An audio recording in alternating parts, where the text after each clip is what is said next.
we got to go a step deeper. We got to go a step deeper. Give me a 2 in the chat if you hear me. If I find this in a book, let me double check this man and make sure he not capping. I double checked him. Let's go see what I found. Roll the coin. Let's go see what I found. Whoa, we know the truth now. What is that? Is that the Mars, the Maize? What is that rolling right there?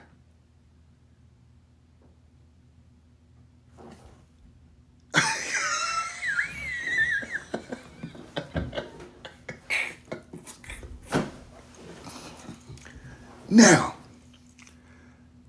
he talked about the land of Punt and the Pharaoh after him, Hatshepsut, one of the cocaine mummies. Hatshepsut is one of the mummies with the cocaine. Now, that's back-to-back pharaohs talking about Punt with the corn. Hatshepsut is next. Let's go look at Hatshepsut. There go the corn right there with Niket on the wall. Let's keep going. Hatshepsut was next. Okay. I'm finna get deep today. Roll the corn. Okay. Niket, Hatshepsut. Let's go find Hatshepsut. This is Hatshepsut, people. What is that? What you got, Hatshepsut? Hatshepsut, let me get out the way.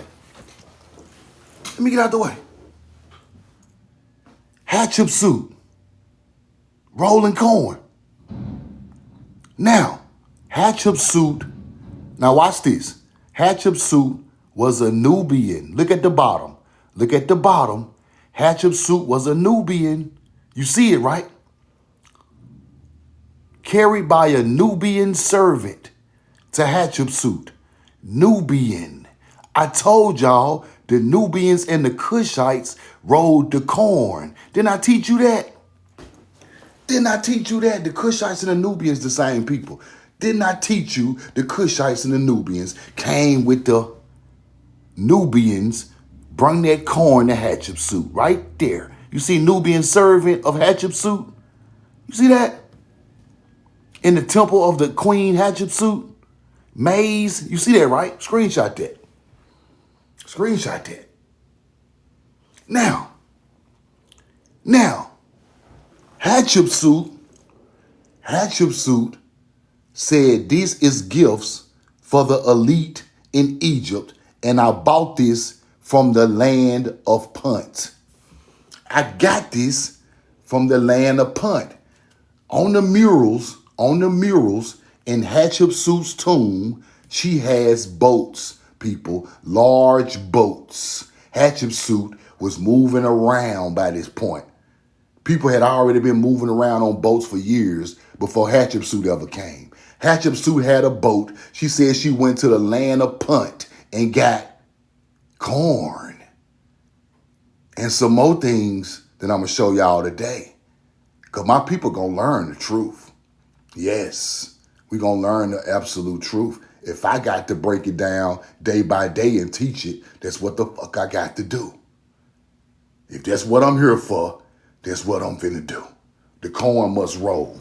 Hatshepsut got corn, Nubians, Queen Hatshepsut, she went to the land of Punt. Let's go. Roll the corn. Watch this. Watch this, my people. Watch this. Watch this. Watch this. The land of Punt. The land of Punt, people. You see that, right? Hatshepsut. Hatshepsut, the land of Punt. What did she go get? Put a 2 in the chat if you're with me. Put a 2 in the chat if you're with me. Put a 2 in the chat if you're with me. This is elite receipt game. This ain't no normal live right here. This ain't no normal live of just talking shit and big butt cracking jokes. We ain't got no time to crack no motherfucking jokes. Put the 2 in the chat if you feel if you understand where I'm coming from, bro. These people gonna tell you where their ancestors come from, and I'm gonna show you. Hatshepsut went to the land of Punt and came back with what? What she got? We know the truth now. Leopard skin, incense, you see it? Ivory, gold of Amu, and also brought back maize. Certainly, they reached Mexico. Elite receipt gang. If your receipt is weak, you better go have a seat. Because we know the truth now. Got elite motherfucking receipts. One more time. Hatshepsut went to the land of Punt. What did she get? Punt, the destination. Coast of Mexico. What did she get? Incense, leopard skin, ivory, gold of Amu, the green gold. Gold of Amu is the green gold, people. And they also bought back maize. Now, what is the green gold? The gold of Amu is green gold from the land of Punt. What do you think the green gold is? What do you think the green gold is? Put it in the chat. What do you think green gold is? Put it in the chat. Not copper, not emeralds, not copper. It's a food, people. It's a piece of food. What is green gold? It's food that comes from Mexico. Avocados. You a bad man. Who get the A plus today? Who get the A plus? Tukey 49 A plus. You passed the semester. I got you. We know the truth now. Degree coming in 3 days. We got green gold. Gold of Amu. What the fuck is that? What is that? Whoa. Green gold. Avocados. I'm on fire. They know this. Like Juvenile said, I'm on fire, on fire. You know this. This ain't no regular live right here. This ain't no regular live. We breaking history. This ain't no regular live. Avocados are green gold. Roll the cone. Where is that native to? We know the truth now. Native to the Americas. Roll the avocados. Roll the avocados, man. Roll the avocados, man.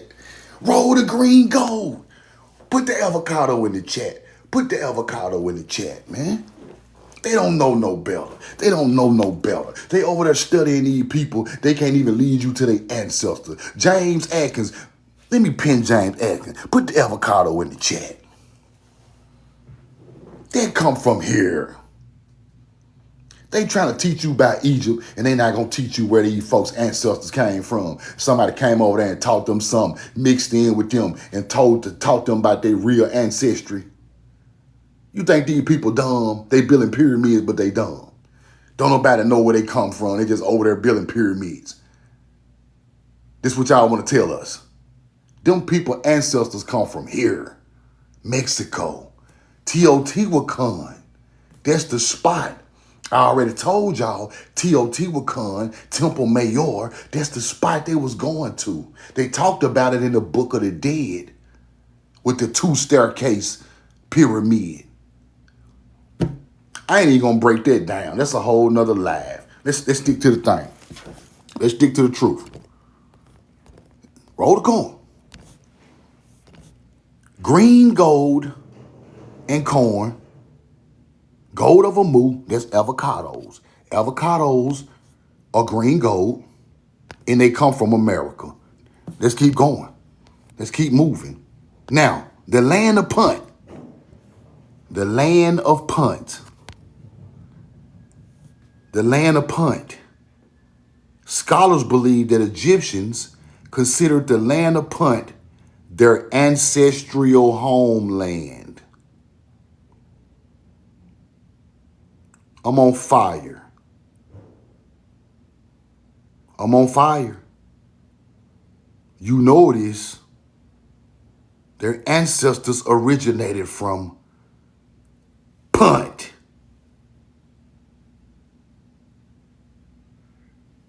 ERG. ERG. ERG. ERG. ER motherfucking G. Elite receipt. They are going to Punt, getting incense, ivory from elephants from America, avocados, corn, gold, silver, and copper. Let's keep going. I'm not done yet. I'm just warming up. Whoa. Egyptian maize vase in Scotland Museum. Got maize, ancient maize all on the vase made by Egyptians. I got more receipts.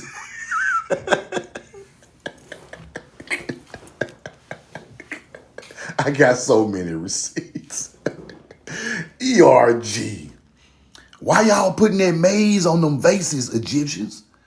Why are y'all putting maize on vases? Why you got maize on the wall in Egypt? Why you got corn on the wall in Egypt? Why? It didn't grow there. How y'all know about that? Let's keep going. Whoa, Hatshepsut got the maize. Hatshepsut got the corn. Nubian servant Queen Hatshepsut, corn cobs. Okay, let's keep moving. Just taking you on a recap. Whoa. Early Nile maize farming.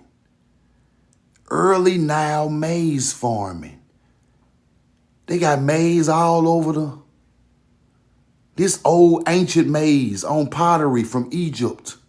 Look at that right there. You see that? Punt is not in Florida. Punt is in Mexico. Punt is in Central America and Mexico. Punt really is the whole Americas, really. It's the whole Americas because all this stuff come from here. Punt is America. It's as simple as that. Let me show you something. You see that? You see that right there? Watch this. Look at that. That's Peru, people. That's ancient Peru. On the ground. The corn was still the ancestor telling you what's going on. I can't teach you no better. Look at that. They thought it was a religious sign. It was corn the whole time. Let's keep going. Early maize farming, people. Indian corn in Egypt.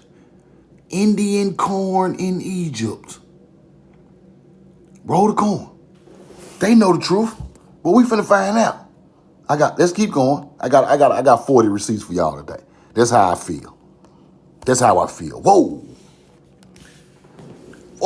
Pharaohs snoofru and maize from the land of Punt. Snoofru got the corn too. Snoofru got the maize ears in the husk. Maize in the husk. You went to the land of Punt too, where your ancestors from, Snoofru. Pharaoh Snoofru.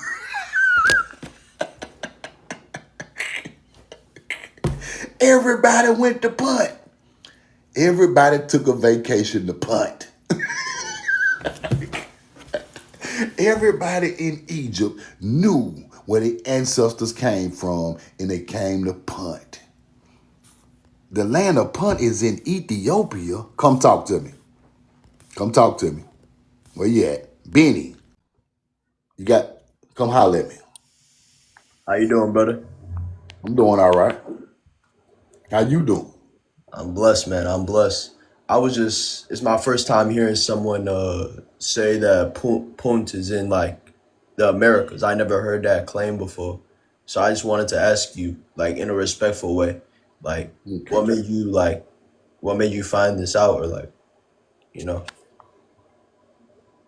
For one, Ethiopia ain't got no corn. That's not the Not question. in, not in BC times. They don't So have that's not the question avocados. I asked you. I mean, like, that's a different. I have a different Bro, answer for bro, that, bro. bro, bro. Come on here acting like no. Don't act on, get on here acting like that, bro. I'm answering the question, bro. They talking about their ancestors came from the land of Punt. They got on a large ship and went on the ocean. Yes, sir. Down the Ethiopia Red Sea. is still Yeah. Ethiopia is still on the continent. They got on the ocean and traveled. That's why I It said took it Eritrea. took it took when you read about the land of Punt, it took a while for them to get over there and come back. If they went to Ethiopia, they would have came back in 2 or 3 days, bro. These people were gone a month, 3 weeks a month. They came to America, to Mexico. That's Punt. They talk about the green gold fruit. That is avocados. That is native to America. They got corn on the goddamn mural on the wall showing you. Why do you don't believe that? I'm teaching you from what they told you, not from what I made up, bro. Yeah. So if you can't decipher that, you a hunter gatherer. Have a good Do day. you believe they Let's keep moving. Because if you say something else, y'all put him on the. If you say something else, let's start to break with him. I'm gonna let him make it for right now. But if you say something else crazy, we're gonna start to break with him. We don't got time to play with you, brother. There's corn on the wall. Pharaoh's snoo fruit, maize from the land of Punt. You're not finna block this knowledge with foolishness. You're not finna block this knowledge with foolishness. You're not finna block this great lie with foolishness. I rebuke you. And I throw the cornmeal on in your face. Roll the corn. Get the evil out of here. Get your ass out of here. Light the tobacco up. Sage him out of here. We not finna play with you, bro. Okay, we got Snoofle with the maize, right? Fourth dynasty. Now watch this. Watch this. New World maize, corn cobs. Now watch what they call Osiris. Watch what they call Osiris. Watch this. And I taught you this. I taught you this. I'm gonna get to that point in a minute. Let's keep going. Oh, we got another pharaoh. The golden corn on the cob. Kua, 1900 BC. Maize right there on his mural. Look up these pharaohs. Khui, maize, 1900 BC. The golden corn on the cob. That's fire. Maize plant consistently appears in the locations of Egyptian artworks. Do you see that? Why y'all hiding it? Why is y'all hiding it? What y'all don't want us to know? Y'all don't want us to know the people descendants from Americas? They got some of that American blood over there. You want to hide that, don't you? Your YT collar now. You want to hide the truth, huh? The great people came, their bloodline came from here. You want to hide it. I know you do. I know you want to hide it. It's over with for you, though. It's over. It's over. The old kingdom, maize cobs. Roll the corn. The old kingdom, maize cobs on the mural. 2000 BC. Sweet corn. Indian corn. Pharaohs were wealthy off Indian corn. You see that? Screenshot that.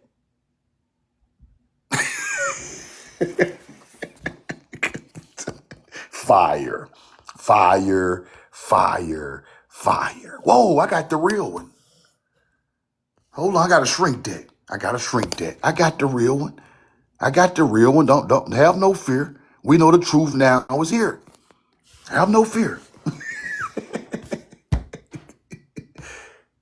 They reach Mexico, people. See that? They reach Mexico.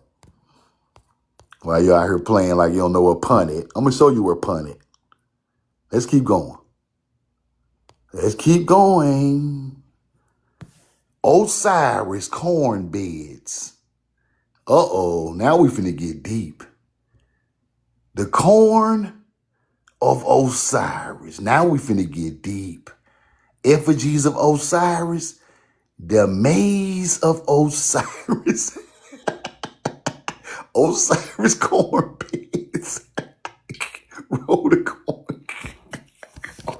Now I'm finna tell you. Now I'm finna tell y'all, look. Now I'm finna tell you, because I told y'all the man was a maize god. Somebody laughed in my face, bro. I had already studied this shit for Cap. OG, come on, talk to me. OG, come on. 5, 4, 3, 2. Good morning, my African brother. I'm not African. Then where are you from? Where you from? Where are you from if you're not from Africa? Where you from? I'm an Indian, brother. Where are you from? Indian from where? There's only India? one Indian, bro. Come on, you know what I'm talking about. Or You're you a native? African. I'm an Or Indian. Get it? You're not. you You're a not native? Egyptian. You a Native American, huh? That's Huh? what. Last time I checked, man. Come on. Where are you Okay, from? okay, okay. If you a Native American, why the fuck is you in here listening Where to are me you talk about? from? Why are you listening to me talk about Africa? Where are you Did I from? say anything about a Native American? Get it? Have I said anything about a Where are Native you American? from? Why is your feelings hurt? Man, I go have rest said your nothing. neck, man. You ain't got I nothing have to said say. nothing about. Wasting your time. I am from Mississippi. I am a Choctaw. My Exactly. You're people from are Mississippi, Choctaw. Holmes. You're an African. Yes, but I'm showing the bloodline connection to Egypt because hunter That's gatherers. pseudo. That's Huh? pseudo, man. That's pseudo. Why is corn in Egypt then? The whole thing is Why is not even. corn in Egypt if it's pseudo? Why is corn in Egypt if it's pseudo? You stupid motherfucker. It's Your ass pseudo. out here, man. Why is corn in Egypt and it's pseudo? Hunter-gatherer behavior. You hunter-gatherer. You hominid, you. Why is corn on the wall? Corn is growing from Osiris' body, and you talking about it's pseudo. If you a Native American, you know corn come from here. I didn't even say nothing bad about y'all, bro. Your feelings just hurt because we know the truth now. Block him. Block him. Put him, start the break with him. Block him. Get him out of here. Roll the corn. Okay. The corn of Osiris. You see that, right?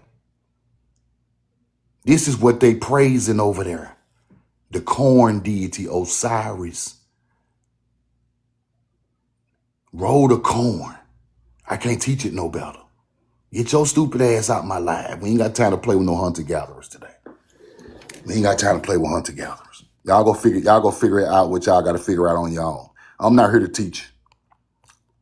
I'm not even here to teach you. You don't look like me, I don't care what you learn. I don't care what you learn. You don't look like me, I don't care what you learn. I don't give a fuck. Fuck you. New World Maize and mortuary murals. Maize under the table, 1064 BC in Egypt. You see that? I'm from Jackson, Mississippi, baby. Jackson, Mississippi. Maize. Maize under the table. I found the real mural, people. Yes. Roll the corn. I got the real receipt, elite receipt gang. Maize. That's corn right there, people. That's corn right there. Let's go back and look at the one in the book. Let's go back and look at the one in the book. Roll the corn. They don't understand. They don't get it. Maize under the table. It's the same picture.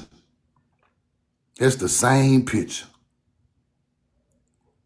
Wheat do not get that thick, bro. Wheat don't get that thick, bro. There's corn up there at the top. Watch this. Wheat don't got no yellow end to it, brother. Wheat do not have no yellow end, brother. There ain't no motherfucking wheat. That ain't no wheat.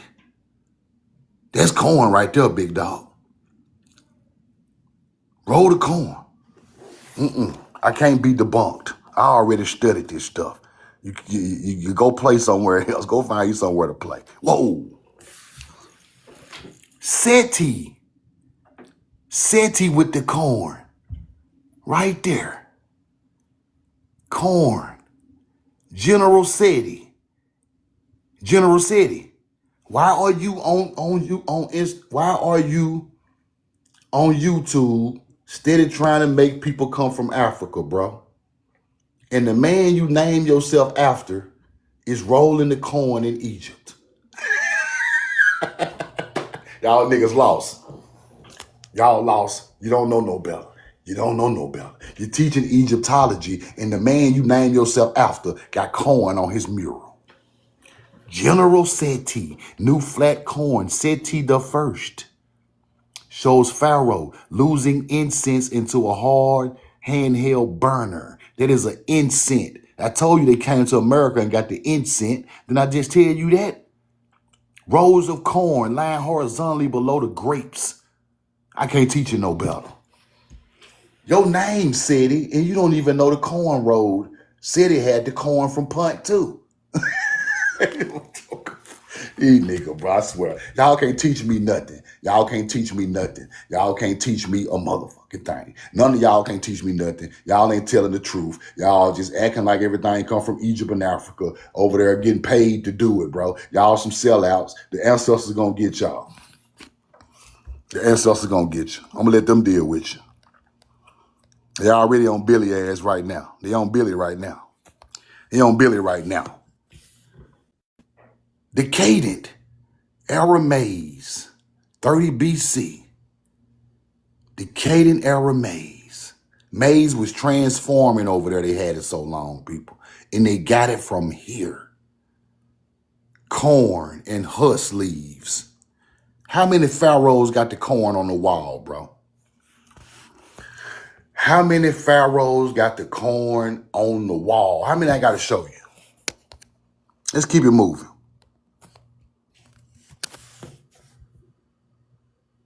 The old kingdom, the new kingdom, the dynasty, everybody got corn. Everybody got ships, everybody got corn. Going to see their ancestors in Punt. All these people went to see their ancestors in Punt. This was in the Library of Congress, people. The Library of Congress showing Egyptians getting corn, and these people know the truth. The Library of Congress know that Egyptians got that corn rolling. They knew it. They knew it. They know where it's at. They try to call it Punt. Yeah, it's Punt, all right. It's Punt. Where I was at. Here we go. The golden sweet corn cup and popcorn cup. That's fire. That's fire. That's fire. They got the corn cups over there. They were popping corn, rolling corn all through Egypt. Popcorn all popping, popcorn and butter all through Egypt, bro. Let's keep going. Let's keep going. I can't teach you no better. Copper, corn, origins of maize farming in Egypt and the Middle East. Uh-oh. We rolling corn today, Lonzo. Uh-oh, the Middle East. I already took care of Egypt. Let's take care of the Anunnaki. Let's take care of the Anunnaki. Was they rolling corn?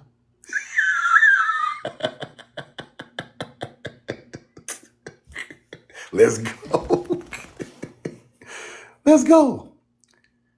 Maize farming, even before the earliest archaeological occurs, it cites Upper Nile River, people, right? New World, right? Nakada first, ceramic pots that had maize plants painted on the surface. Artifacts. Ear wheat corresponds to wheat plants, right? You're a wheat, stack of the stalk. Now watch this. Gardens, they got wheat and corn, people. They knew the difference. They had wheat and corn. Now watch this. Poles would have been sufficed. Make suitable holes for corn seeds. You make holes for corn seeds, people, in a corn row. They found that on the Nile River, people. Row the corn. Let's keep going. Let's keep going. It's just the beginning of it. It's just the beginning of it. Roll the corn. Roll the corn. Now, Mother Earth is something I wanted to show y'all. Careful storage of the seeds, right? Something I wanted to show y'all in here. It's a whole lot of receipts, bro. Whole lot of receipts. Let me get to the next one. Hold on. Okay. Primitive Indians were eating maize along the shores of the Gulf of Mexico in 10,000 BC, right? Maize reached the Middle East by 5,000 BC. Egypt, 4,000 BC. Maize became an important crop in Peru about the same time, right?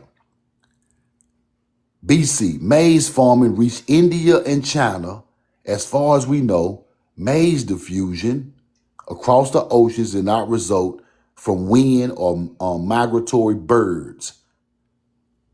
Maize spread from human transport. That's what I want y'all to see. Human transport took the corn to these places. Human transport took the corn to these places. Our people took that corn to these places. Now watch this. Samples of earth from central Mexico that date about 80,000 BC with corn. With corn, people. Way back. We had it 10,000 BC. Middle East or Assyrians or Anunnaki got it 5,000 BC. Egypt got it 4,000 BC, right? Roll the corn. Where we at? Where we at? Where we at? The plow, invented in Mesopotamia. Cap. That's cap. It's something else I want to show y'all. The Warka vase, ancient Uruk, 3100 BC, features rows of grain plants with waffle-shaped cobs. The cob appear to have much too large to be wheat, people. The Warka vase of the Sumerian Mesopotamians. Let's go look at it. You know I got the receipt. This is the Warka vase. They say there's corn right there. They say this is too large for wheat. They say this is corn on the Warka vase of the Sumerians, of the Anunnaki people. That's what they say this is. Wheat is not that big. They say there's corn. Wheat is not that big. They say there's corn. Let's keep going.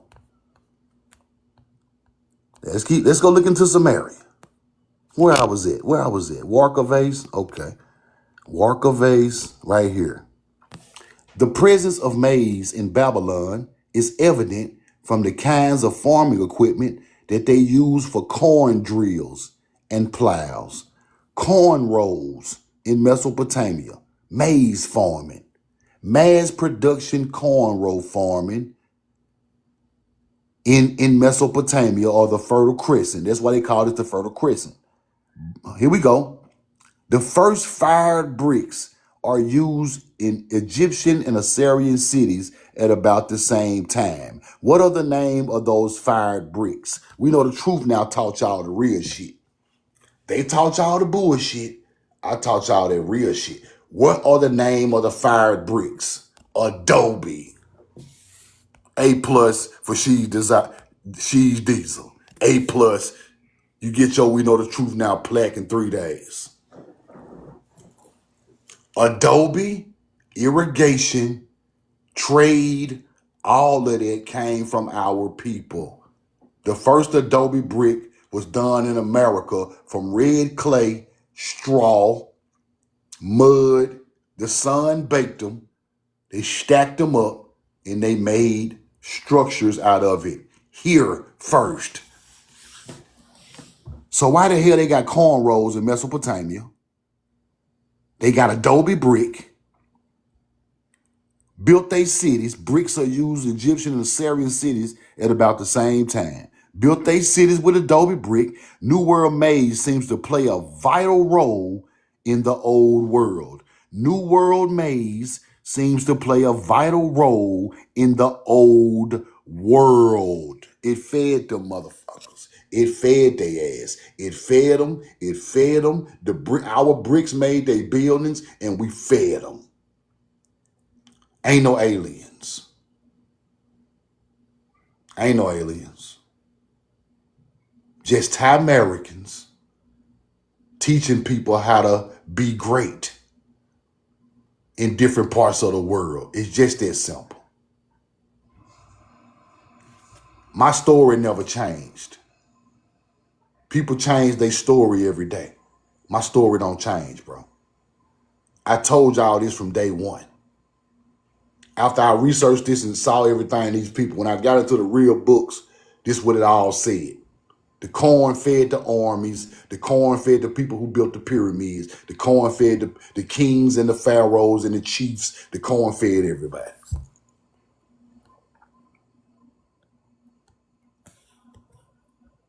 What the dude? What? Okay. Ja Brown, what you on, bro? What you on? I'm going to let you make it. You might just be talking shit. But anyway, the earliest cities in Sumer in Egypt are all about the same time, right? Credible milestone, rise civilization. New World Maize seems to play a vital role in the old world, right? Snufru, who I just showed you, sent a huge expedition overseas to an unknown destination. We know for certain that the Egyptian explorers were already familiar with maize, and it seems most likely the bags of corn were part of the food supplies on the Egyptian ships because corn, one of the most durable foods. So here's expedition to Punt. His expedition to Punt followed, let me see, one of the most durable foods. Let me see, the chat in the way. But he went to Punt too and got the corn. You see that, right? That's what I want y'all to see. Punt occurred about 1470 BC. Nubian voyages, people. Hatshepsut's Nubian voyages back to see their ancestors. Back to get corn from their ancestors. What's wrong with these people, man? Teaching my people this. Let's go, man. Let's get into it. Now, this is fire right here. Now, y'all better pay attention because I'm finna get real deep. Who is that? Who is that? Who is this? Who is this? Who are these people? Who are these people? Who are these people in history that they try to tell you these people are? We got the Pegasus horse. Who are these people? Who is that right there? Put it in the chat. The Anunnaki, the Sumerian. The Anunnaki, the Sumerian. Let's go through it. Mermen, maize men, mermaidens, civilizations. Across the Middle East, there are legends refine aspects of civilizations, right? Astrology, metalwork, chemistry, and laws, right? Watch this. An Assyrian fish god brings the gift of New World Maize, seafarers told to be coming from America. Oh my God, seafarers. I can't even read it, the chatting away, bro. Screenshot that. Screenshot that. Babylonian fish gods sent with bags of gifts with new plants. Hold on. Hold on. Hold on. Hold on. Hold on. My head hurting. My head hurting, bro. My head hurt. I need a Tylenol, bro. This is crazy. Y'all made these mermaids and stuff up because y'all were talking about somebody who brought crops to the area, bro. That's where all the fish man come from. They call this man God. The Anunnaki called this man God, people. Because somebody bought that corn over there and they called him a seafarer, a maize man, a merman, a mermaiden. All this stuff is mythology. I'm on fire, bro. Bro, I done taught $1 million worth of knowledge, bro. In the last 3 months, bro, I done taught $1 trillion worth of knowledge. I done broke down everything them people that showed y'all, bro. All these fish man, the Pope is still wearing the fish man hat today. The Sumerians are trying to tell you the fish gods have come from lands across the ocean. The fish god come from lands across the ocean with seeds, people. That is corn in that man Anunnaki's hand. The gift of maize. The merman, the mermaid, the maize man is coming across the ocean with the motherfucking corn. The corn that broke down every type of mythology you can name, bro. I don't care what you talking about. It got something to do with the corn, man. That's fire, man. Screenshot that and read that. Screenshot that and read that, bro. I can't see all of the chat in the way. Screenshot that. Now, this is where we get deep. This is a Mexico fish god. This is the Mexico fish god with the bag of seeds going across the water over there. All of this shit go together. This is the Mexican. This is the central. This is the Teotihuacan fish god going across. He got a story of him going across the seas. Where he taking it to? These motherfuckers, and they made him turn into him over there. I'm a bad man. Roll the coin, man. We know the truth now. I'm finna retire. This might be my last year. I'm finna retire, bro. Ain't nothing else for me to prove, man. Ain't nothing else for me to show y'all, bro. I'm just gonna start hitting up the spots and causing havoc, bro, at these museums, and I'm finna get out the way, bro. The knowledge that some of these people trying to teach so low, it offends me at this point, because you got to do the research. It's right there. Screenshot. It's right there. Screenshot that. These people talking about corn, bro. All that mermaid shit come from our people going. They made us a mythical creature come across the ocean with the corn bag, bro. We even got the mythical creature in America talking about going over there. Them ain't no damn aliens. These people are descendants from us. We taught them that. We mixed in with them. That's where mermaiden, civilization, all that come from. Beautiful women living under the sea to try to make people go over there and get it. Fish tails. You see that? These hunter-gatherers are still wearing that hat. The Pope still wearing that hat right there, bro. Why do I want to bring you up, bro? Come on up, bro. Come on. What you got to say, bro? What you got to say, Kavika? Send me a guess. Send me a thing. Send me a thing, bro.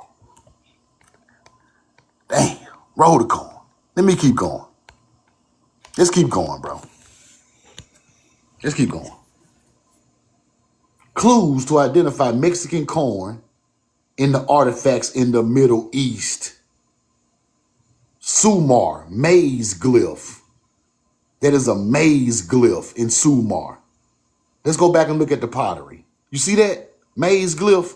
Let's go look at the pottery in Sumar. Maize glyph. Let me get out the way, man. We know the truth now finna retire. I'm gonna let them have it, bro. I'm gonna let them have it, bro. I'm gonna let them have it. I'm gonna let them have it, bro. That's enough. If these people get on here and keep teaching this bullshit, I can't even take it no more. I just got to get out the way, bro. My mind gonna explode if I hear somebody lie to my people one more time, bro. I'm just gonna be done. Just roll the corn. Let's keep going. Let's keep going. Where I was at? Maize glyph. Okay. You see that? Ancient maize actually thrived in marshland, ravine environments. Precisely what a maize reed is seen in Mesopotamia cylinder seals, vase carvings, and carved stone murals of maize in Samaria, and it didn't pose to be there. And they turned that information in maize into gods and deities. Let's keep going. Everybody got something to say, but why you ain't teaching this stuff, bro? You want to get up here and talk on my live? Why you ain't teaching this, bro? Mesopotamian maize on the Warka vase. This the vase I just showed you. Corn rolls. This the vase I just showed you. Let me show it to you one more time. This the mace. This the vase, I mean. See that? You go to one in the book. I'm going to show you the real vase, and I'm going to show you the book. And I'm going to show you it's true. I'm not just going to feed you no bullshit, bro. I love y'all too much, bro. I'm not going to feed myself no bullshit, and I'm not going to feed it to y'all.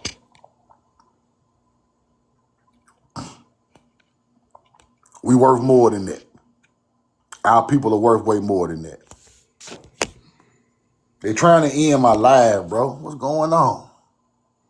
Come on, man. Roll the corn. Let the corn roll today. All right. I'm not going to feed myself no bullshit.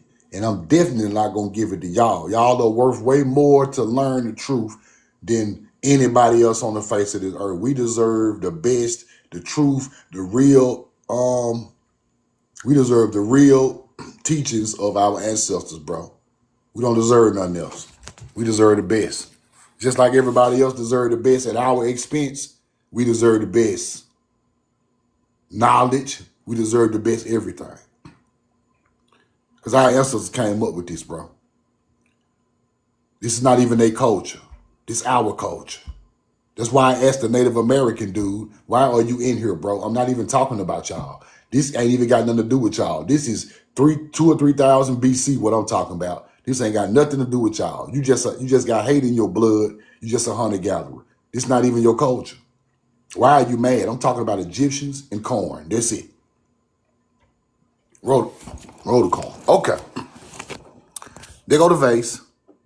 I already showed you the vase. I showed you the vase. The real one. So you know it ain't fake. You know it ain't fake. Let's keep going. Assyrian genie. Assyrian genies, man, with corn in the bag. The pod corn genie. That's a genie. Middle East genie with the corn. See that? Look, they say. They try to say they were pine cones. Actually, there exists no text to tell what the pods represent, right? They try to say they're pine cone, but watch this. Ancient variety of pod-shaped maize. You see that?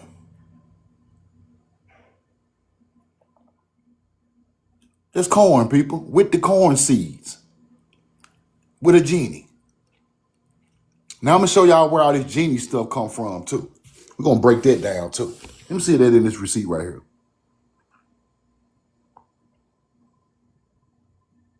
The cobs have hair at the top, of which agree with Indian corn. The cobs have hair at the top, which agrees with Indian corn, people. They still got the husk on them. Them ain't no damn pine cones. Them corn cobs. Let's keep going. We're going to break that down. We're going to break the genie down. We're going to break the genie down so you can understand him. Assyrian genie. Pod-shaped corn cobs. Right? Ancient maize. Let me show you. It's something here I want to show y'all that break this down. It break this down so you can understand what this stuff right here mean.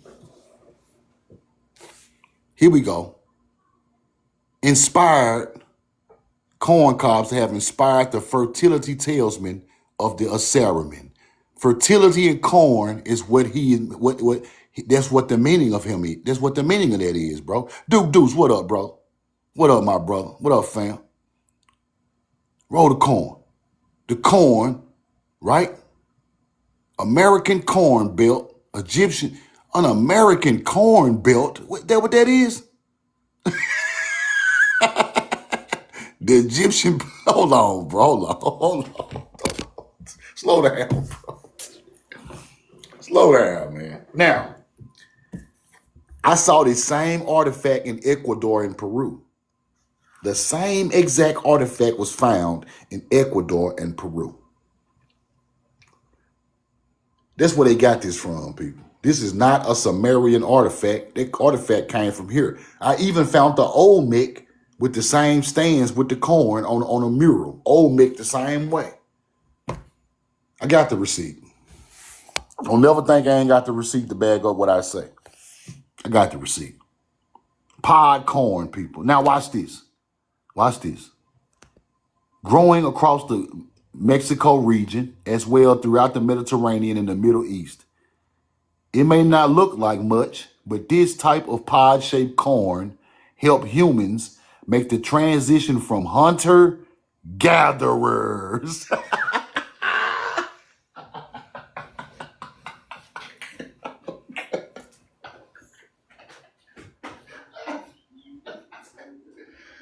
Roll the corn. Hunter-gatherers. It changed the hunter-gatherers.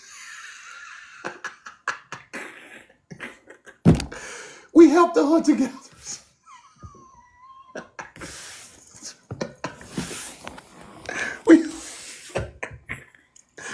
Oh, man. Oh, the hunter-gatherers.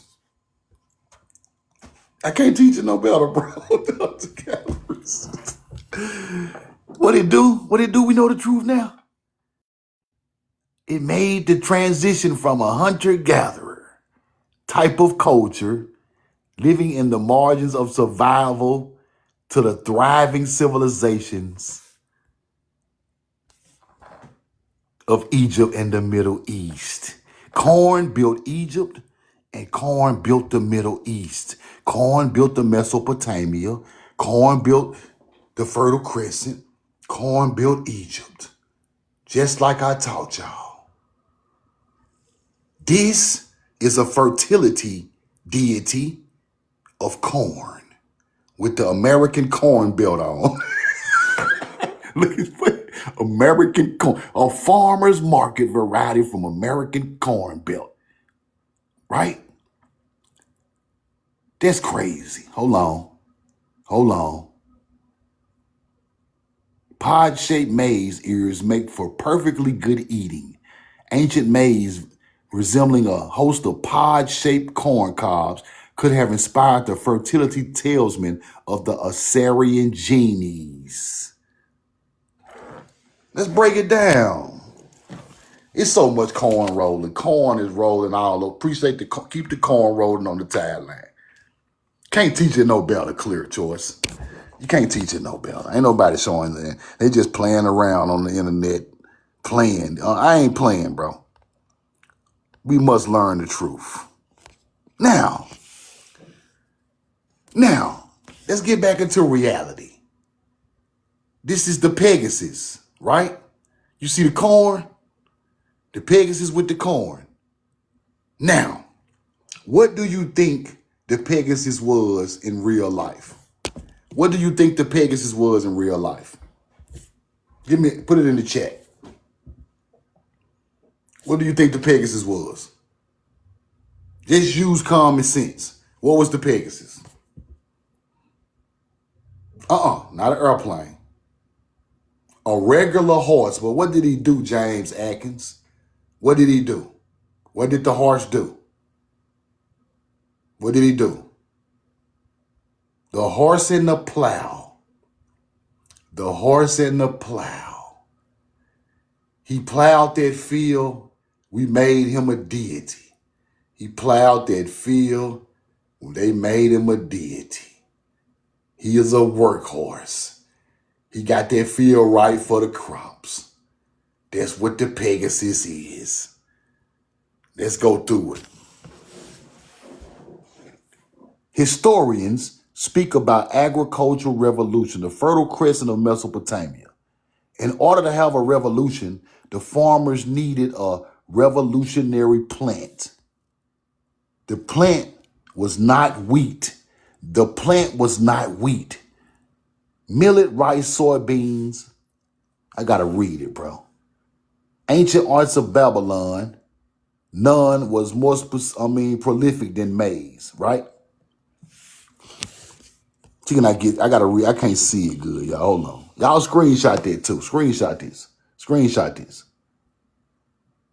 Screenshot this. Roll the corn. The chat in the way. Let me see, can I get to it? Let me see. Realizing corn imprint due to the tendency of authors and publishers, right?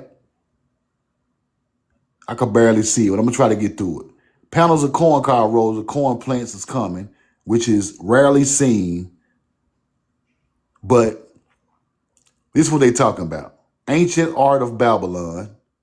They talking about the Pegasus.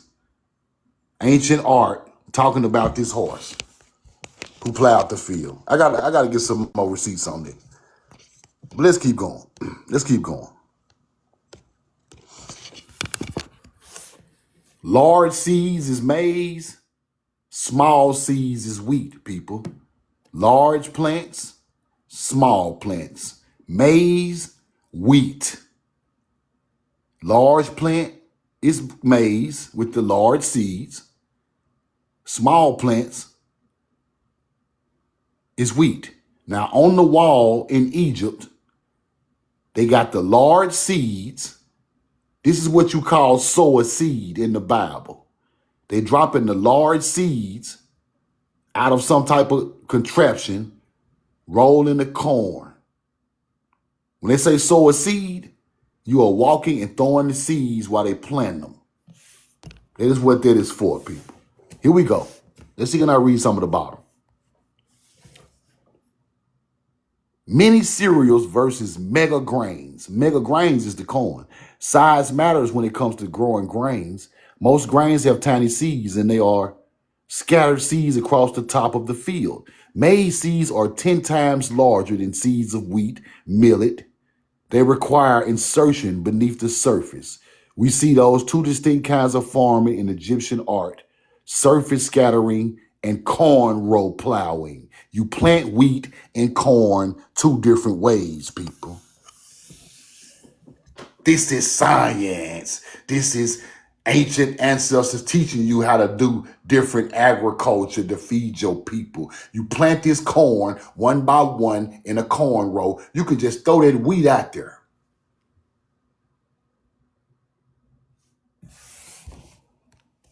Let's keep going. Hey, keep it moving. The Babylonian maize, as Marsh reads, the The Nineveh corn tablet. The Nineveh corn tablet. Why are Assyrians, Babylonians, Mesopotamians making corn tablets, showing you how to roll the corn? And I can't find this artifact nowhere. I can't find this artifact. I looked for this artifact for 3 days. They're not going to let you see this. They're not going to let you see this, people. Now, this one is off limits. It ain't in a museum. It ain't nowhere. But I can read about it, but they don't have no pictures of it. If y'all find a picture of this, hit me in the DM so I can get it, bro. Because this is our history. Look, top card maize, Assyrian genie with the maize. Fertility deities. Let's go through that. The carved mural, right? Nineveh reveals the method of planting maize in 9th century BC. We see all the islands of the area completely covered with top cob maize plants. Noted that variety of modern corn, right? Grew quite well in marshy areas. The most habitat from similar to the, I can't see it, the corn rafts and the Aztecs. The top grow maize of Lake Texcoco in ancient Mexico. Lake Texcoco in ancient Mexico. Now, why is that important? Watch this. The habitat was similar to the Chinapas in Lake Texcoco, ancient Mexico. The corn of Nineveh is seen growing in uniform rows with the characteristic of the corn row planting, right? The Nineveh corn tablet, we see armies. We see armies fighting over control of the food supply. We see armies fighting over the control of the food supply, while the band of refugee farmers fleeing the carnage. Now, that says a lot. That is a lot right there. Let me go through that. Let me break all that down. Let me break all that down. That is beautiful the way he wrote it, because that's exactly how I taught y'all. When a crop field pops up over there, they starving so bad they go to war over the crop field, people. How many times I told y'all that? Why do you think Moors are over there too? Moors are over there too. They starving too. I told y'all. When a crop field pop up in Europe and Africa, they go to war over it because it is so rare to have a crop field, people. They go to war over that. Now, they talked about Texcoco, Mexico. The same way they farming over here, they farming in Texcoco, Mexico. What I tell y'all Texcoco, Mexico was? This Atlantis, people. This part of Atlantis. I showed y'all that the other day. And I didn't even put this together like that, but it just happened like that sometime. Texcoco, let me show it to you. Man-made island of corn right there in Mexico. Here you go. Here you go right here. Teotihuacan, Texcoco. In the Book of the Dead, Egyptians wrote about Temple Mayor right there in Teotihuacan. All this stuff go together, people. All this stuff go together. They wrote about Temple Mayor in the Book of the Dead. Now they're talking about the corn in Samaria is shaped just like the corn in Lake Texcoco. You see that? Lake Texcoco in Mexico. I can't teach this shit no better, man. Come on, bro. Roll the corn. Let's go back to, let me show it to you again. Texcoco. Where was I at? Lake Texcoco. Here you go. Is this the right one? Here you go. Here we go. Lake Texcoco in ancient Mexico. The maize grows the same way in Samaria, just like ancient Mexico, Texcoco. See, I'm putting the places with the faces, man. I'm putting the places with the faces. I'm putting the places with the faces. And then in the Book of the Dead, they're talking about a temple where you go over there and become Pharaoh in Teotihuacan called Temple Mayor. That's where their ancestors from. This is where they were coming, people. This is where they come, man. This is where they was coming. They was coming to Teotihuacan area. I can't teach you no better. Elite receipt game, man. Okay. Let me finish off the rest of the receipts. Where I was at, right there. Okay. High rows of corn in Babylon. These are Assyrians, people. Mesopotamians riding their horses with the Santa Claus hat. That's where they get the Santa Claus hat from. Down through the fields of corn. You see that? Relief stone carving in Babylon. Corn plants. Between rows of corn plants. Soldiers mounted on horses ride down furrowed rows of corn plants. They got soldiers out there. This in Nineveh now. This in Nineveh. Yeah, like I just showed you on the Nineveh tablet. They got soldiers riding through the crop field because they are protecting their harvest. They are protecting their crops from people who starving. So when they harvest this stuff, they tax your ass. When they harvest this over there, they tax your ass. You know why they tax you? Because everybody don't get it. Everybody don't get it. So when they get this harvest in, they tax you and they get wealthy off the harvest. See that? That's fire. That's in Mesopotamia, corn rolling. It don't supposed to be there, people. It don't supposed to be there. Don't never forget that.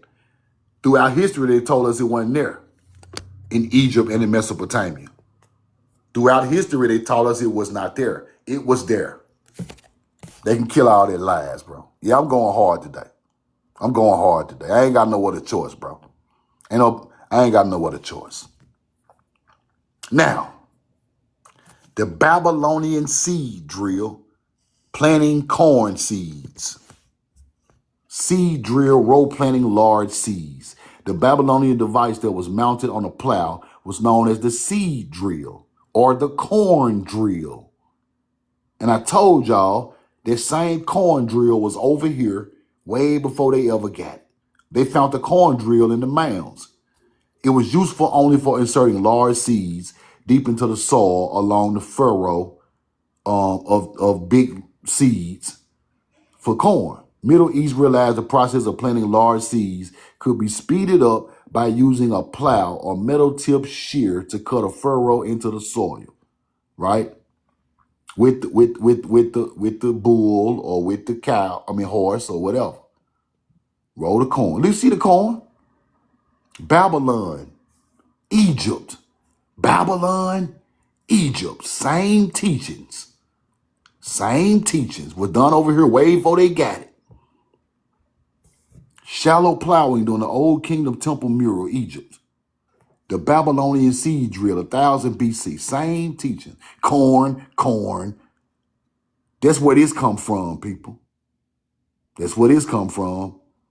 I can plow the field, put my head on a magical plow horse or a plow bull, put my head on it.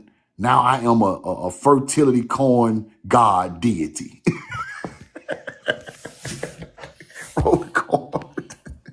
I can't teach you no better, bro.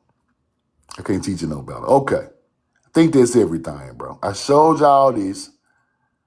I showed y'all the corn right there on the wall in Egypt. Right there. I think that's all the receipts, man. That's all the receipts. Now, this book I'm coming out of, I want y'all to read this book. Let me see. Ancient Egyptian Maize. I want y'all to read this. Read that. In the tomb art from the Ramses era, the cobs are yellow, but they have no husk leaves carving. But Ramses' tomb, they got yellow corn in there, people, on the wall. Evidence of maize in Egypt can be found in your local bookstore. Can be even found in your local bookstore and at the public library. Right? You can find it now. The history is there. Ancient maize, likely to see in art books different from the modern day sort.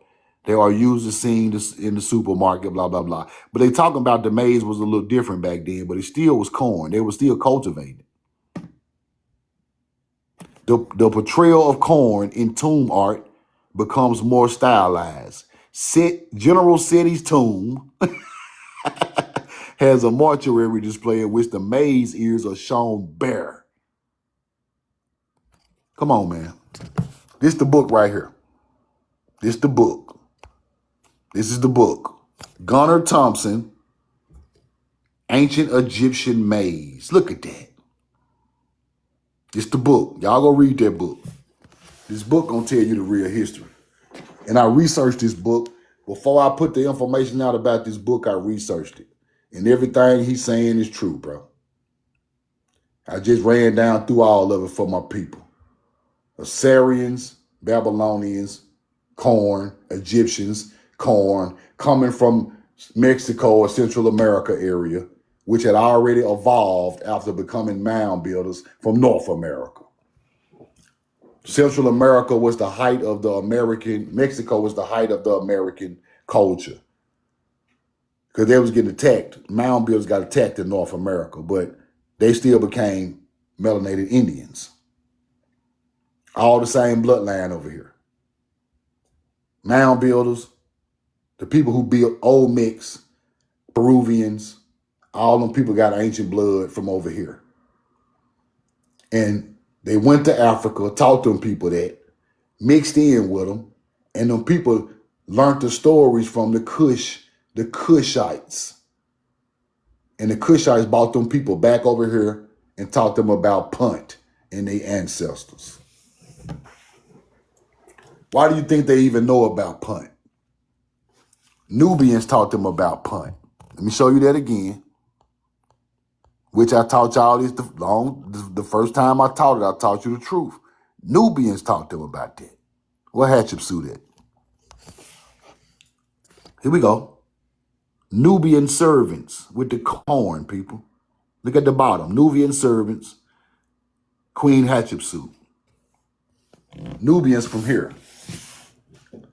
Nubians are AKA Kushites. Kushites from here, mixed with Egyptians, taught them the culture. Now everybody is going back to Punt because that is the land of the ancestors. Punt is the land of the ancestors. Let me show you again.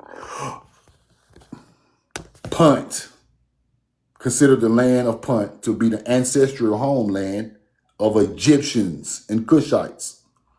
But Kushites really come from there. Egyptians got their knowledge from Kushites, but they still was half Hebrew bloodline of Kushites, and they taught them about the land of Punt, and they started traveling back over there. Now, what if, let me just bring something up. What if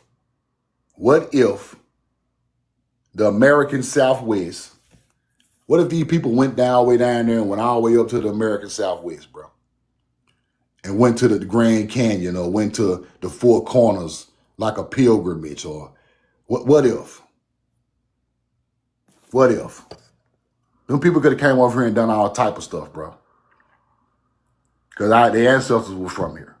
So what if they came over here and went to the Grand Canyon, went to Mexico, went to Teotihuacan, went to all these, the Four Corners in the Southeast to like a pilgrimage.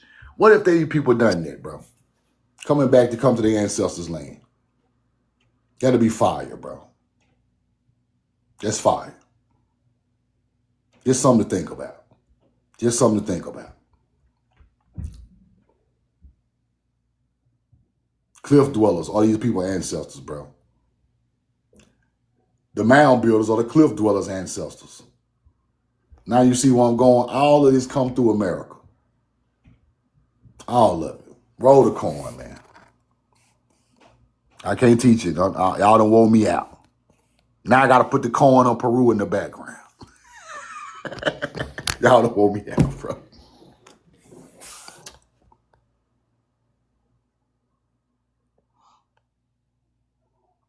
Y'all don't want me out. Corn is old.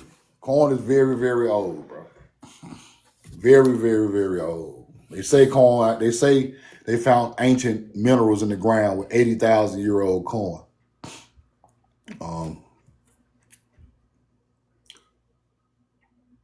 Yeah, I'll send you my email. I got you.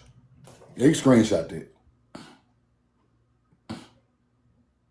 You know they make these religious symbols and stuff like that. You know they make these religious symbols. We face ancestors older. Yeah, the mound builders are older than the old mix. The mound builders are older than the old mix. Kavika, come on up. You got a question? How you doing today, brother? Doing all right. Oh How you no, doing? everything I'm good. Everything you saying is spot on. I was just taught a little bit different. When you talk about like the Anunnaki and things, I was taught the Garden of Eden, which is in America. I was taught that the Anunnaki was kicked out of the Garden of Eden because they was using their blood to create those entities that you were showing on the pyramids. Not true at all. Mm. See that? Okay. See that bloodline. I mean that creating people and all that type of stuff, bro. That's mythology. So what do you talk about so when you look in the Catholic Church and you look at the actual, like, even on Russia when he went to the when he showed all those pictures, Mm-hmm. those 13 men and women, I think it was like men and women, it was 13 of them. That was a bloodline. They got on their names, they got Yeshua on one of their names, and is that the 13 tribes? The bloodlines come from ancient Hebrews. They come from mound builders. So if I know that thing. It looked like a reptilian. That's the relic of it. It looked like a reptilian, and it's breastfeeding. but that's not a real. They just. I chose the other day why they do that. They Okay. just some type of stuff they did in ancient times with Okay. But the thing is, the bloodlines come from the mound builders. Uh huh. The mound builders are the people who created the star alignment in the Hebrew teachings and all of that. So the Gotcha. bloodlines come from there. So YT people evolved on their own dime. They evolved from monkeys and stuff like that. That's where they come from. That's they Gotcha. ancestry. Because I was also taught that the Olmecs. We original people of the earth. So we come from a bloodline of the earth, original bloodline. That is the original. Those are the people who became the mound Got builders, you. the I was original also bloodline taught that builders. the Olmecs built the ice wall to keep certain demons, the demons and the giants, out in the firmament. Old mix. Only people old mix fought was Mongolians. That's the only Okay. people they fought. Okay. Mongolians and Asians and people invading in Central and South America. Um, that was the ancient culture's only enemy. The ancient culture's only enemy was like Caucasian, Mongolian, people like that. That's why they put up walls to protect the corn. They put up moats around mound complexes and living quarters to keep those people out. Got you. That's why. Even like the Bermuda Triangle theory. Like I heard the third sun, like the giants. They worship the three sun thing, and Yeah. that's what I heard about the Bermuda Triangle. Yeah, the Bermuda Triangle, they try to say Atlantis is down there. That's what a lot of people use. That's why they say it's a lot of plane crashes and stuff in that area. But I think it's some type of vortex out there under the ocean. The Earth got chakras, bro. So it's a lot of stuff going on with the Earth we don't understand. Um, Earth got chakras just like a human body. But the kicker is when I go back and find Atlantis, is right here in America. It's the only place I see it at. I've searched all the oceans, um, underwater, lidar and all that type of stuff. And I can't find no more no sunken land masses nowhere. Like they try to teach. Gotcha. I can't find it. So I'm a realist. So I got to go off what I got to find it before I just even get into it. Gotcha. So the giant theory of the giants in the middle of the earth theory, you believe in that also, or? The giants, everything was big in ancient times. Birds, bugs, lions, people, everything was big. The giants are so old, their bloodline is so old, they just was huge people. That's all it was. They old. It's ancient culture. So they try to make it like these people. They try to make it like these people are regular people, but these people, their history is they've been in the mound so long, bro. They've been in the mounds 10, 15,000 years. They just was huge. Everything was huge back then. So we got to understand that the people was huge also. Okay. Well, thank you. No doubt. No doubt. Appreciate you, bro. Kavika. See, what we got to understand is in history, when they pull these 8 feet tall people out of the ground, bro, they're just not just different from regular people. They are regular people, but they are so old to the earth that they grew that big. Go look up something old. Go look up an old whale or an old shark. That's when you get the megalodon, the biggest whale you ever seen in your life. Go look up an old bird, wingspan 30 feet. Everything was huge back then, even the people. So when you see a huge person from way back then, 15, 20,000 years ago, and you try to equate him to what we become today, that is a giant. So you got to understand that. And the melanated giants who built the mounds are your ancestors. You just evolved to be the size we are today. Well, with the earth, not evolved like out of nothing else, just the earth evolved us like this. We still are relatively tall people, but they was another foot taller than us because they was ancient people. Any more questions? Y'all hop in the thing. Big Bills, what up? There's still giants today. Some people still giants. You see Wemby. You see Wemby. You see Shaq. Y'all mean you My, still see my bad. I ain't mean to come up. Can you drop me down? I had oh, my phone in my pocket. all right. Y'all Bless. follow Big Bills anyway, man. Anybody got any questions, hop in the guest box. Yeah, they found ancient eagles. Ancient everything was huge, bro. They got ancient snakes, bro, 60 feet long, and it's crazy. C Barnes, what up? Let me get a question or a comment. Well, what's up, my brother? What's up, bro? Hey, I got a question back to what you was talking about the other day about these head busting Moors. Yeah, There's over there busting heads, right? yeah. And all the coat of arms and all that. My hmm question is, so basically, when they was over there busting all them heads, the the white T people really kind of like tricked them out their position, right? And when they Nah, lost they didn't trick them out their position. nah. The Moors ruled on people for a long time, bro.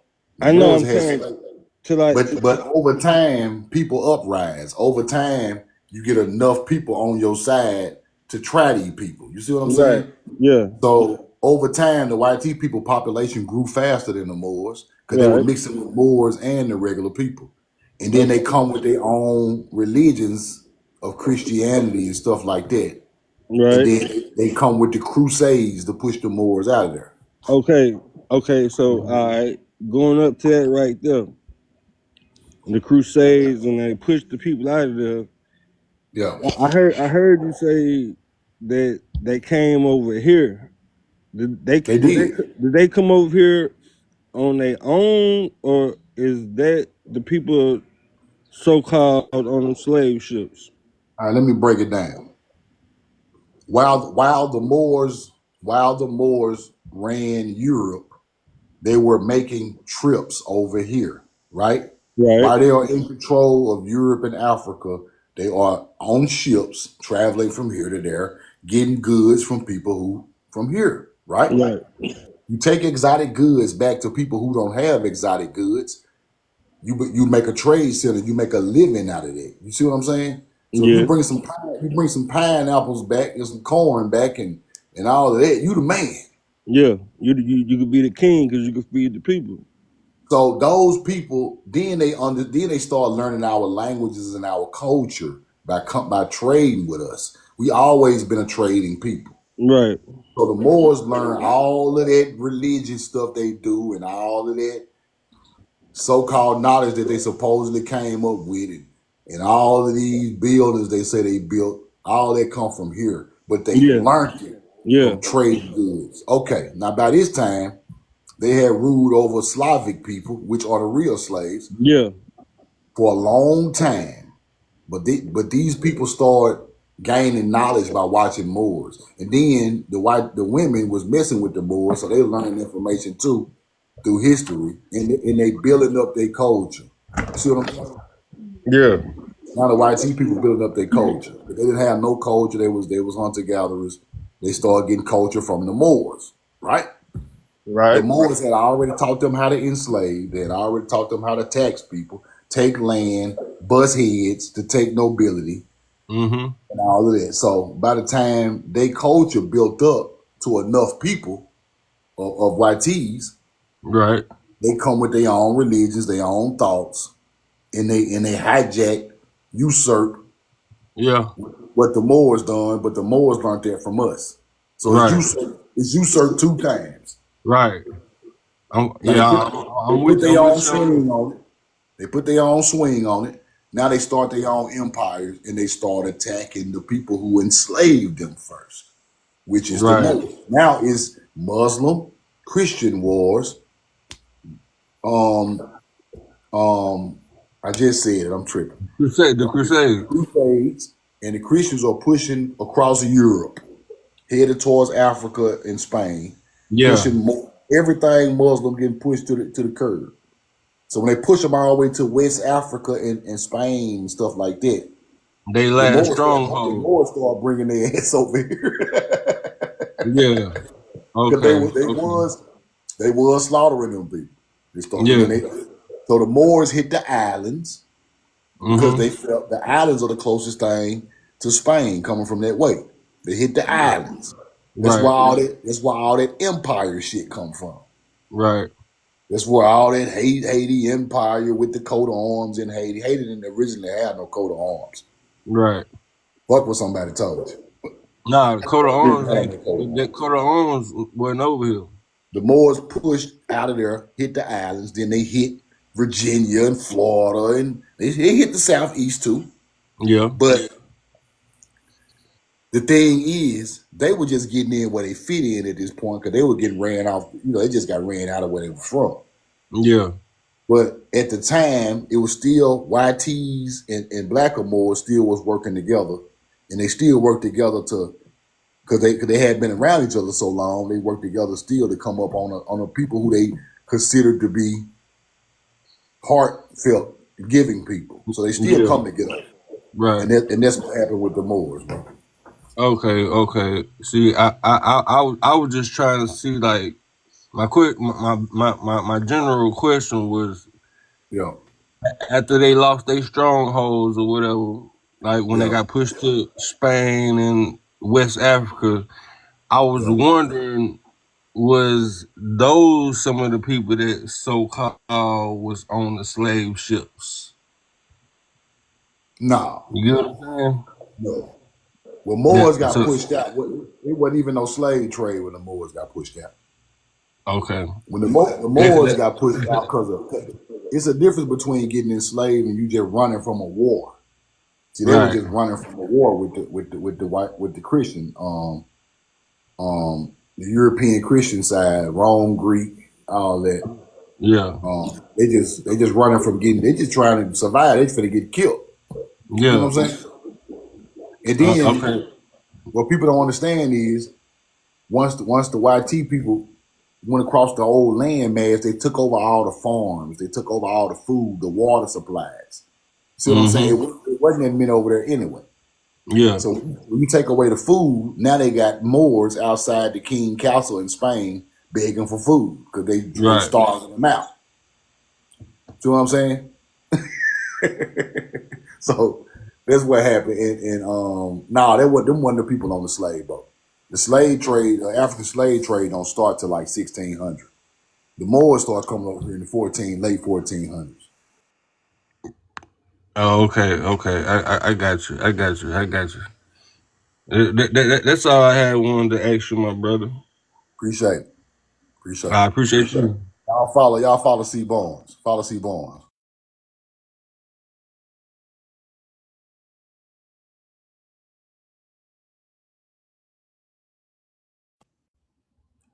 Now, um,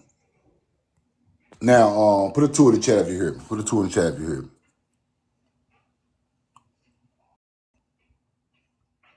Give me a two if you hear me. Y'all hear me? Okay. When they come over here, they already know some of the languages of the southeastern Indian, because those are the people that look like them. Those are the people they were trading with, and they mixed in. They mixed in with some of these tribes and tried to become indigenous. Want to get the one blood. So they came and mixed in, and then here come the colonizers trying to take over everything. So both of them was coming. Moors trying to mix in with the Indians, the southeastern Indian, and because they look like them. They didn't actually just look like them, but they were the same melanated people. And then the colonizer came and they wanted everything.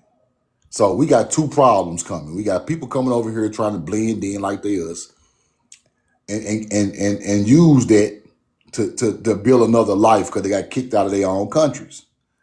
And the colonizer is just trying to take over everything. He don't care. Everybody Moors to them. See, once you understand those people, you understand history. Everybody with dark skin is a Moor to a YT European person because they enslaved them for so long. They have hate for these people. They have hate for these people. Anybody look like this, they got hate for them because these people the Moors handled them people bad, bro. See, let me show you. They handled these people bad. That's why they over here trying to handle us bad. But we didn't do that to y'all. We didn't do that to y'all, bro. We did not do that to y'all. Y'all better go find them. Y'all better go find them. Y'all go find them. Yeah. See what I'm saying? Go find them and y'all go fuck with them. We not these people. We are not these people.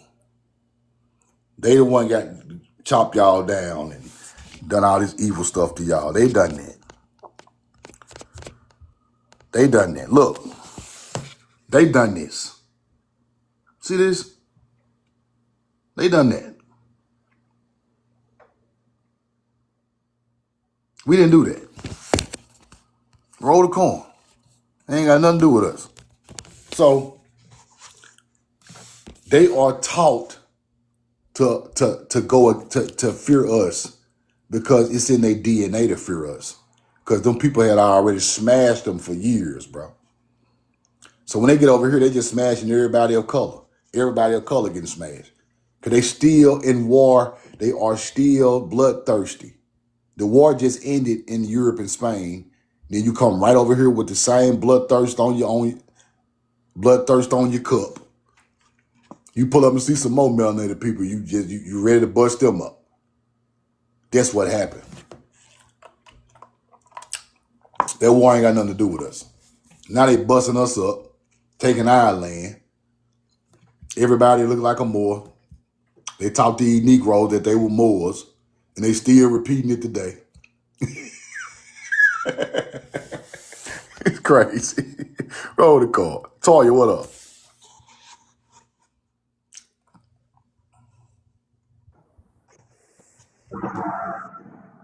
Hello. Yo, how you doing? Hey, how you doing? All right. Good. This is my first time up here on the live, so I'm a little nervous. But Okay, you I cool. You just wanted to good. come up because yesterday I was asking you a question, and I really don't feel like I got the answer because for one, I was working, so I didn't hear your response. For two, I think you Okay. misunderstood my question. It was about Okay. Egypt. Um, I just had a little confusion because I Mm-hmm. don't know. Were you saying that the Egyptians were from Africa, but the Kushites went to Africa and made it with those people, and the people that they had as a result became the Egyptians? Or are you saying the Yeah. Egyptians? Because I thought the Egyptians were originally from here. That's why I was confused. I didn't know it was Nah. just from them mating over there. Nah. So they from over there, Um, the Egyptians mixed with Kushites. Kushites from here. The knowledge come. Right, the The knowledge Kushites from come from. here, and then they. The knowledge come Okay, from Kushite. so what you saying is right. So they went over there and educated them and made it with them and passed the knowledge on to their offspring over there, and they became Exactly. half of us, which is the Kushites, and they became the Egyptians with the knowledge of us Exactly. to pass along over there. And Okay, who did got the, it. and So who that did was what I the was confused about. That was my question. yeah, and who did the Egyptians enslave? The You Egyptians, remember? who did they enslave They over enslaved there? They they enslaved the enslaved Hebrew Kushites, people. didn't they? They The enslaved the Hebrews. Kushites. Okay, the Hebrews. And Right, they enslaved now, their now own people that they had kids with. you getting it now. Okay. So they went over there and made it with those people, had the Egyptians, and the Egyptians turned around and enslaved them. Enslaved the original Hebrews, the ones who The original Hebrew. because those are the people who can build all the structures. Those are the people who can grow all the crops. They had understood the assignment. They had already got the knowledge from the people. But those people were so great of building structures and all of those beautiful Egyptian stone heads and all of that.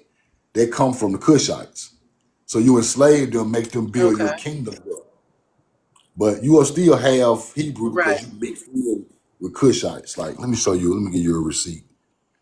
I think I still got the Okay. one with Kushites and Egyptians had intermarried, and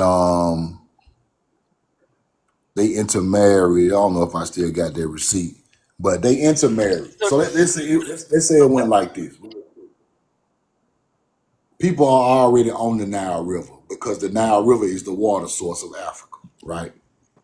But they don't have no right. pyramids.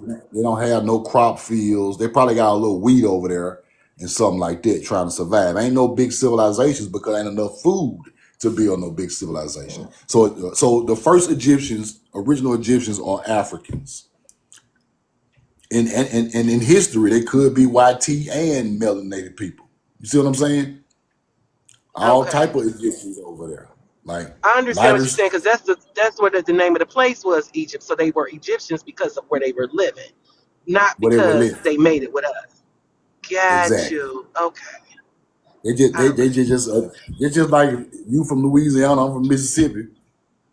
You a Louisianian, a Mississippian pull up and teach you something, Mhm. and we have a baby, and we keep going and going and going and going and going, and I teach you, that culture, and over time but you understand that my people still could build kingdoms, and they are spiritual. So Right. let me break like what I'm saying. So are you Cushites saying pull too, up. like how the Egyptians how they would wear the Yeah, go was ahead. that the Kushites tradition of wear the headdresses and stuff that the Egyptians wear, but the Egyptians just took that on and we just think of it as being Egyptian, like the headpieces I they think wear and stuff like Egyptians that. took Did that come Egyptians took from that on. Egyptians took that on here? because over here we had the headdress Okay. they go straight down, and over there they start putting their headdress with the lines Right. going left to right. I was straight down, but from the Right. history I read, Egyptians had a small town on the Nile River, no pyramids, no big agriculture, couple of people, right? This long time ago, this thousands of years ago. Kushites pull up. Kushites got Okay. gold. They got gold. They start irrigating the Nile River. They start building Adobe brick buildings, pyramids. They are trading all the way up to Nile. And Egyptians get intrigued by these people. And they want to learn their culture and how they do all of this stuff. So over time, the crops grow, the civilizations get bigger.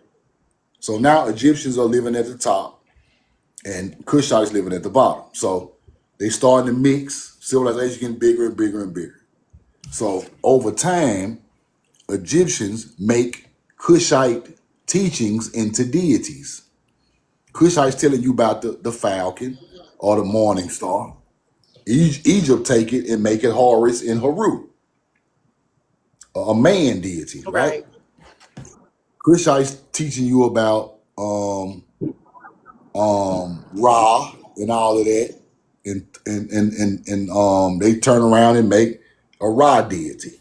Kushites telling you about Thoth. You come back with the Ibris bird deity, but over here it was the swan or the Cygnus. So you was taking the original teachings, turning it into deity, turning it into man gods. You see what I'm saying? And then Egypt Right. made they pharaohs man gods, right? Kushites and Egypt start Right. clashing. They start clashing because Kushites like we don't believe in man god. The original Hebrew has no idols. Egypt like I'm an Right. idol. Yeah. I'm your king. I'm your king. I made myself the king. Now they clashing, They took it and right? ran. Now they clashing. In Egypt, it's in books. Egypt is jealous of Kushites because Kushites, they're spiritual, they can build everything, they can grow crops, they jealous of them. So over time, they just split up the two with cataracts on the Nile River, which is like some wood blocking to separate each other, right? And then they start attacking each other. So Egypt, Okay. Kush won the first time because our people were great with the bow and arrow. So we beat them the first time. And then they come back and then Egypt beat Kush and they enslave them on the back end. And that's when they make them build the pyramids and build all of these sculptures and all of that. And by that time, we were so intermingled and all of that. Egypt just was a large kingdom at that time. With Kushite, everybody mixed Okay. in with blood and all of that. And when they get to talking about nobility of Europe and Scotland and Ireland, they're talking about somebody who left Egypt with that one drop of blood from those original Hebrews who started kingdoms in them other European Mm-hmm. places. And then the Moors come back and bust their head So. and take their nobility. So it's a big story. It's deep. Yeah. It's deep. So so the Kushites, they are all Hebrew, or only some of them Hebrews, the high priests, or all of them high The priests, Kushites, when they the first got there, they Kushites. were the original Hebrew. They come straight from America. They're 100% Hebrew bloodline. Okay. Straight from America. On the Okay. boat. Gotcha. On the Okay. boat. That's how the Hebrew bloodline got to that area. So If it weren't for them, they wouldn't have even got over there. they went over there to line the mounds with the stars and stuff over there. Help. They went over there. They went over there to trade goods and start a Okay. civilization there. They built trade centers around the world, but they also teach people how to do certain things, and that's Okay. why they was there. They weren't building mounds at that point. They was already building pyramids at that point. They left I believe they left South America Okay. because the South American Peru culture is the same as Kushite culture. So they was building pyramids with the H in front of them with the pyramid. Okay. Underground tombs right now. Well, I'm sorry, I'm tripping. They built mastabas Okay. first. That's like a mound that you Okay. bury the king under the mound. Flat If top you mountain. underground shaft, yeah, flat top mound, Uh-huh. underground shaft. Then they came back with the pyramid, Kushites. Okay. And then Egypt started getting Okay. pyramids. But that really helped me out. Thank you a lot. Thank you. Thank you. I appreciate it. That really helped me out. You can drop it. No doubt. All right, y'all follow Toya. Follow Toya. See, the thing is that teaching comes from agriculture. All of that Hebrew teaching comes from agriculture. You got to get that teaching from an agriculture people. That teaching don't got nothing to do with no books and no. The original teachings come from agriculture. One with nature, you live virtuously, you grow the crops to the star alignment. But our people were trading, were tradesmen. That's why they built all these mounds. They had trading posts with mounds. So when they started moving around the world after they became evolved, they put trading centers in other places. Mesopotamia is one of them, and Egypt is the other one. Asia is one too. That's why the pyramids over there. And the corn is always there. Clear choice, what up? The Incas were kind of mixed, bro. Incas had started getting mixed up. Yo, Hey, can you hear me? yeah, I hear you now. How you Okay. doing, bro? Yeah, we got you. They messing with you big time. I'm trying to protect you out here. But I think you and I are closer than you think. You know all of my people. You from Jackson, you know all of my people. The Mississippi Mass Choir, all those are my people, all of them. That's my we're gonna have to talk about that because we're a little closer than you think. Uh, but anyway, Yeah, exactly. my concern has always been for the Christian people because we Christian people have really we went in deep. You know, when we believe something, we believe it. We don't, you know, we people think beliefs and facts is a two different thing. I mean, believing and knowing. If they Mm-hmm. believe something, they think they know it. That's two different ball games. We got caught up in belief. Oh, I believe this and I believe that, but we didn't know anything because somebody Mm-hmm. taught us all that. And I was happy to hear you tell the people a little about sowing seeds. If you hear in the Christians, in the Christian family, it's all about sowing seed, but they talking about money. The, Exactly. Exactly. they're taking that thing about the sowing the seeds and they telling people to get they robbing the people of their money. And Exactly I'm right. just so happy that you're dealing with some of these things that needs to be dealt with because we believe so many things. We just believe. Oh, I believe this. I believe. That's why we have 30 to 40,000 different denominations out here. None of them believe the same thing, but they believe in what they Mm-hmm. believe, and we're just lost. I mean, just been lost, and I have been struggling uh, Yeah. trying to open up our eyes a little bit, try to get us to read a little bit more outside that one book. And if you ever get an opportunity, please do some information. I know Earth Speak have done a lot. You and Earth together, I'm telling you, y'all are like a powerhouse together, bringing that together. But people that have Appreciate that. never say somebody tune in to you the first time and never heard it, you'll be so far over their head they don't even hear because they believe that it's heresy. You know what I'm saying? They can't get it because their mind has been you know their mind's a terrible thing to waste.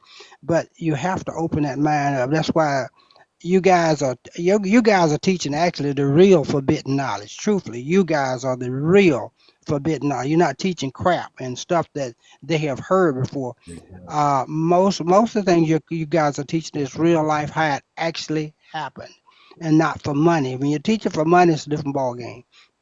And I just want to Yeah. appreciate you and thank you for Yeah. taking the people down the right road because I'm telling you, this knowledge, man, knowledge can come through beliefs or it can come through knowing. That's two different ball games. You can believe that a frog is a cat, but if you know a frog is not a cat, then that's a different ball game. You know, believing and knowing. I mean, I thank you. I just want to thank you, guy. Appreciate you, man. That's what I have to Good tell you. luck, bro. Uh, and one and one day Appreciate I it. want you to do some Shout out to stuff you. unbiblical. Okay. I got you. We all I right. Well, I got you. appreciate you. Thanks. No doubt. No doubt. Y'all follow clear choice. I got you, bro. Like I keep telling people, man. Like I keep telling people, bro. Hunter-gatherers cannot write ancient literature like that 2,000 years ago, bro. That's why it's connecting to our people. Hunter-gatherers can't write no literature like that from that time frame. They can take literature that they find in ancient places and redo it to make themselves become the victor in these books. That's what you got to understand about them books. When they say sow a seed, they still resonates to our people because they done it in Egypt. They done it in America, sowing corn seeds all over the fertile land. It still resonate with your people, but they use it. They flip it around, like you said, it makes sowing seeds, giving money. When really it was just, he go use some seeds, how to plant them to feed your people. That's what that means. You reap what you sow. You sow the seed, you plant it, and you reap what you sow when you harvest your crop. That's what that really means. All of that, sow a seed and give me some money. That's magic of the book. That's when they switch it up. Telling you you are not the chosen people. Telling you you are the evil people. God's, the Hebrews are not God's chosen people no more. He mad at them. That's a lie. That's magic. The original people to earth and nature can never be turned down by the universe. Never. I don't care what happened. The original people of the earth can never be cursed by the earth because you are a part of it. Only the people who are not of nature can be cursed by the earth. I can show you the books. I done read it 40 times. That's the difference. They took that knowledge and switched it around to make our people seem like we are not of the nature, when really it was them the whole time. They called us the Lamanites, the dark-skinned devils not of nature. But the Nephites are the agriculture, blue-eyed, YT giant in the Mound. That's a lie. YT people, the Lamanites, they are not of nature. The real Nephite or Nephilim is the ancient, tall, melanated people that built the mounds over here, who was writing Paleo-Hebrew, and they was virtuous in teaching everybody how to grow crops over here. That's why we never was virtuous in teaching everybody how to grow crops over here. That's why we never had no war over here until colonizers came. Or the Mongolians attacked and tried to take food. The native bloodline.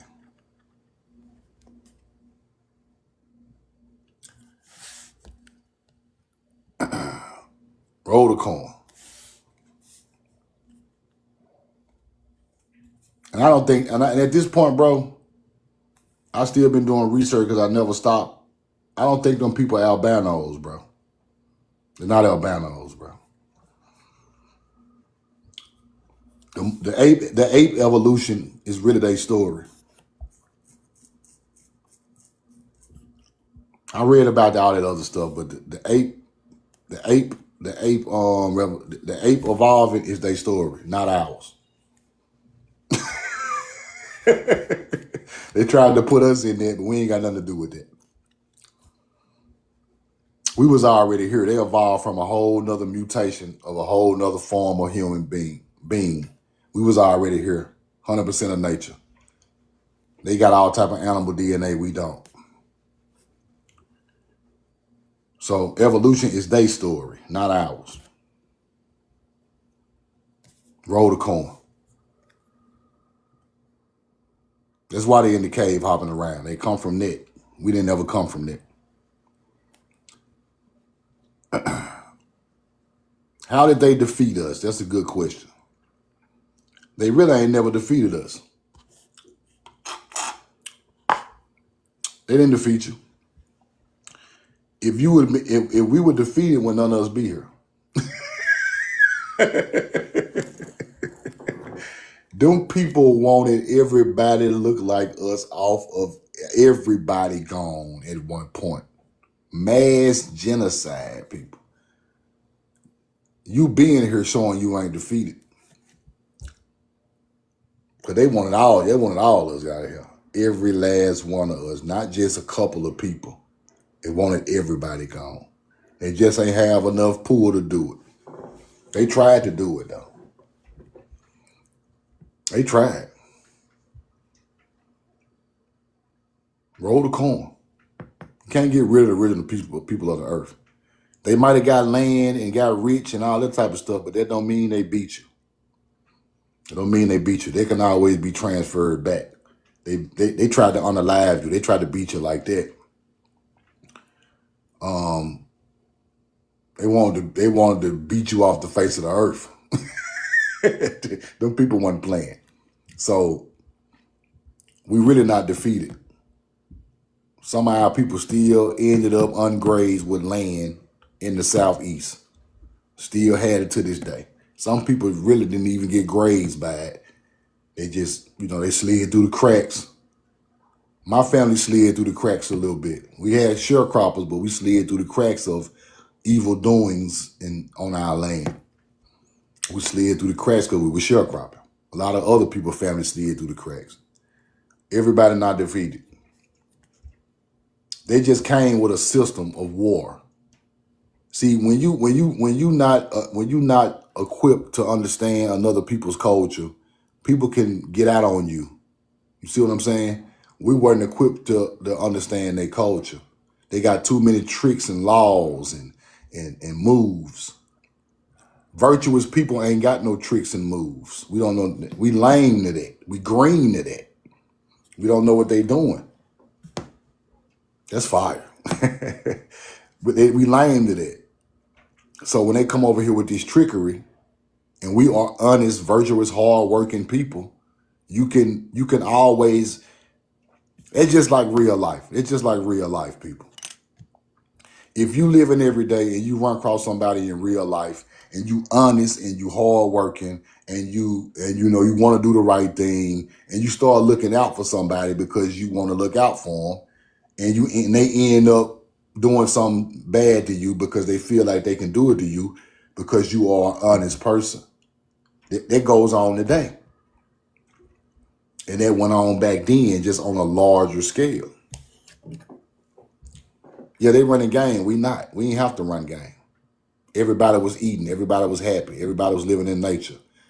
Wasn't no pressure of no bills and paying for land and wasn't no pressure of none of that. Everybody eating out the river and eating out the crop field and cooking out, having, feast every night with your people. Wasn't no pressure until they come with the pressure.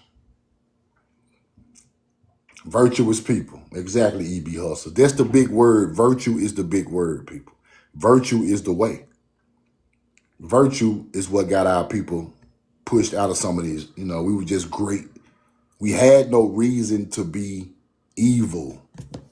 We had no reason. Greed, money, materials, status makes you an evil person. When you want a status of, I'm a lawyer, I'm a doctor, I'm gonna treat the worker at McDonald's bad. That is unvirtuous. Oh, I got a big house and a nice car, and you got a bucket and you living in it. That's unvirtuous. Oh, forget my mama. I got to go do this over here to make some money. Forget my brother. Forget my cousin. That's not virtuous. I look over my people for material things. It's not virtuous. It's not virtue. Those people are not virtuous.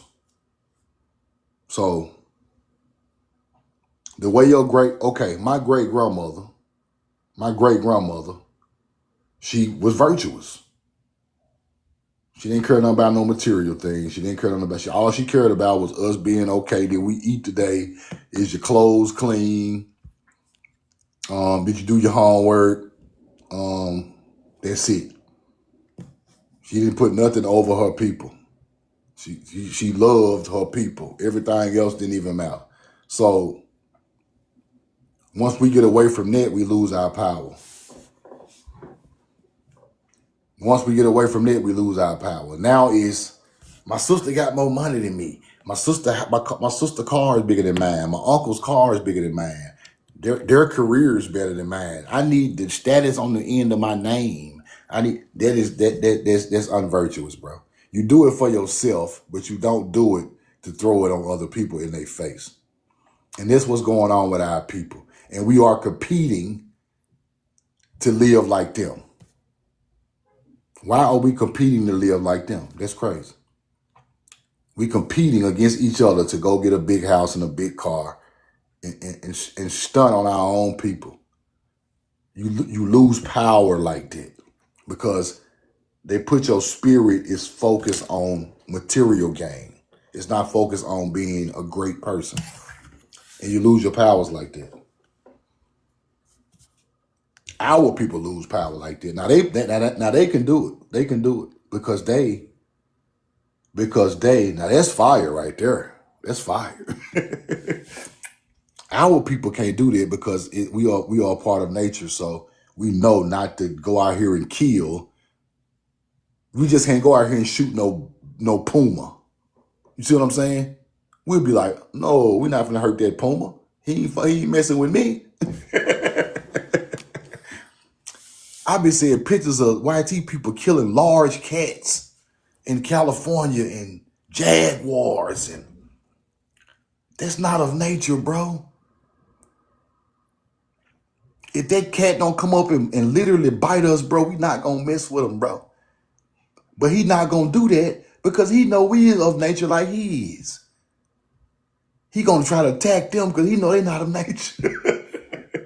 But if y'all just get out the cat, get out their way, y'all ain't got to unaliving the earth's creatures, bro, is hurting the earth, bro.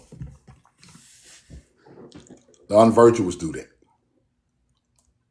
Then y'all take a picture with it. Take a picture with the big old cat, with your gun. Bro, you are killing nature, bro. Let that cat run wild, bro. Come on, man. Y'all always in their environment, and then you say they harming you. You in their environment. Get out of their environment and they won't harm you, bro. That's like you broke in somebody's house and shoot them and say it's self-defense. Stop touching shit. Stop touching shit, man. All right, divine love, my bad. Let me do a couple more questions. Let me get out of here. What's up, divine? Divine honest to you, brother. Okay, I got a question about those stars. You say like everything was like connected to stars. I live in Louisiana and I go outside. I stay looking at the sky. And it's always lined up the same way. It's like 3 stars are always lined up the same way. They always just in the same pattern every night. Or do you think we can still like do the things our ancestors did, with, like as far as like growing with the stars and all that? Yep. See, you think so? Okay. It was the crazy stars because it's right like now. you know how when we okay. You got it. You got to go ahead. I'm listening. Oh no! The thing I think the thing lagging, but you go ahead. I'm listening. The stars right now, they stay in the age of what we're in right now. So the background is the zodiac, right? The star just closer to you. The star just closer to you. They change all during the year. So right now, you're gonna be looking at the celestial cross in a minute. You're gonna be looking at the cross and the pyramid in the sky around the 20th, 21st of this month. Since you look at the sky every night, on the 20th or 21st, you're gonna see Cygnus, the cross, and you're gonna see the three big stars Okay. around it making the pyramid. Really? That Oh, was I the can't time to wait. store the crops. That was the time to store the crops in America. So when we seen that, there was time to store the crops up because the winter is finna get, you store it up Right. to March. That's what that means. That Right. changes during that part. The stars closest to the earth change, but the ones in the background is the zodiac. You see what I'm saying? That's what they call. That's when you get Okay. the age of Aquarius, the age of Pisces. It's always in the background because it stay Right. like that for 2,000 years. So Right. Okay. right now you seeing the lowest point of the sun is gonna be on the horizon. That's what's gonna come up and hit the cross in the pyramid on December 21st. And then you come Okay, I around definitely gotta March catch that. again. Yeah, come around March again. It's hard. It's just time to plant the crops, and you're gonna see the sun coming from the sun gonna come in from the west in the spring equinox. With I have to show it to you on a diagram so you can kind of show it to you. Okay. But I got another question they about used that. to farm to that. Mm-hmm. Okay, so what you think about the moon? Because like I say, I watch the sky all day, every day, and at night it's like the moon will be way up, and it would like drop in a matter of minutes. Like you can't just like literally see it, but you can see it when like you walk off, come back, it didn't drop so much. You know what I mean? And I noticed like the sun, like where the sun be at, it'll turn into a like a star, and then the moon they like right across from like I guess like east or west of each other. What do you think about the moon? Because I hear so many people say the moon is bad, it's not for us, it was never on our planet. Like, can you give me your take on the moon? No, the moon not bad at all. I never A felt lot like of that either. the ancient cultures done moon alignments and sun alignments. So Okay. the Anunnaki or the old Middle East or the Muslims use moon alignments, right? Egypt used Mm, sun alignments. okay. Ancient mound builders over here use moon and sun alignments. All of it was Okay. amazing to the ancient culture. So Okay. I'd it's rather not hear from evil. you. Okay. They call. Let me give you a story so you can understand a little more. They call Okay. stars that show up in nighttime the dark cycle, and they call it the stars that pop up in the daytime the light cycle. So they say right before the sun comes up, they call it the dark cycle. Egypt called it the dark cycle, and then the morning star comes up and they call it the light cycle. So they're just talking about Okay. dark and light, but it's not evil and good. It's just dark and light. That's all it means. Right. Right. Yep. I never really believed it, but I just want to hear somebody, point of view of it. And I got one last thing. So I was driving in Texas yesterday, and I saw so much. It's like we got so much land, bruh. It's sad that we got people out here It's homeless. so much land. So much There's land. so much land out People here. don't understand North America. North America is really almost bigger than the whole Europe. Man, it's This is a crazy. Like, how huge can these people place. be so This is a greedy? huge place. Like, how can they be Yeah, so greedy it's and have people out here homeless, brother? Man, okay, bro. That's all I wanted to it's an say. ego. It's Thank an you so ego much. thing. Appreciate it. Right. It's Y'all sad. follow divine love. Follow divine love. You're right. Follow divine love, y'all. It's an ego thing. Like I say, the non-virtuous want to have more than the other people. So it's an ego thing.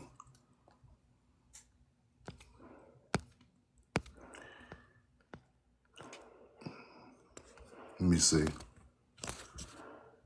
Pamela Rogers, I've seen you up here for a minute. It's an ego thing, people. The That's eligible all it plan is. is the VA 30-year modification. Now, this program is designed to bring the account current.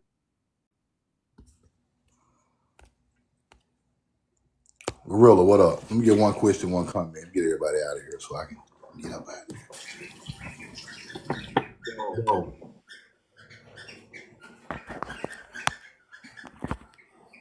Hey, what's that? He said ego comes from the sun. Not true at all. I don't know where you got that from. Mark, what up?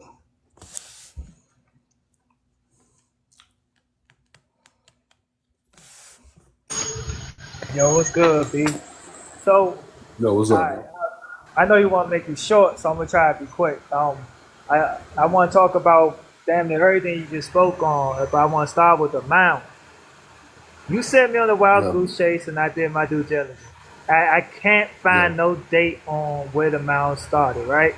So exactly. now I took a different look. I said, what's the idea? Like, how did we get the idea to build mounds? I found Yeah, out that alligators, crocodiles, and all these other amphibians build mounds and nests for their eggs. So yeah, yeah, I'm they did. thinking that maybe the ancient people seen seen these seen these things that's natural to the land do that, and they decide to start building it too. But Yeah, I that's a don't know good. why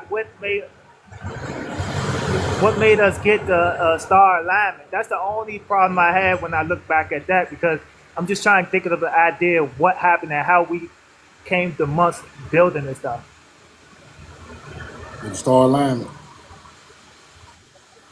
Yeah, Okay, with the star alignment, bro. This is the thing. They realize that there is different seasons and different weather and different conditions in different parts of the year. So you watch the stars, and the stars tell you when it's gonna get hot, when it's gonna get cold, when it's gonna be kind of mild cold, when it's gonna be warming back up. The stars teach you that. And so when you put that along with when does these crops grow in what kind of weather, what is the best time so I won't lose my crops? And I mapped and I put that together. This is intelligence. I put that together with the star alignment that goes along with me growing my crops so I won't fail as a farmer. So if the winter is breaking and it's warming up, that's the time I got to plant my crops.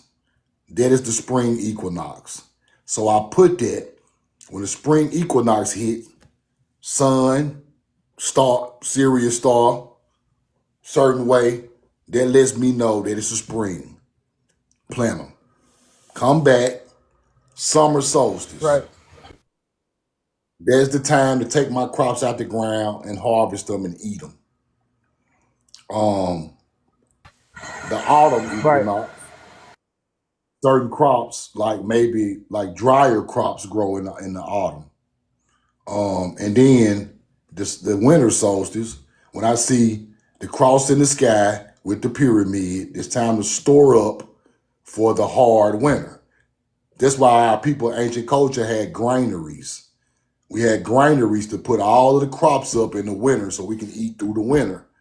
And then you celebrate again when the sun starts warming back up in March for the spring equinox. You put that along with the star alignment you see in the sky, with the harvesting and the process of growing crops.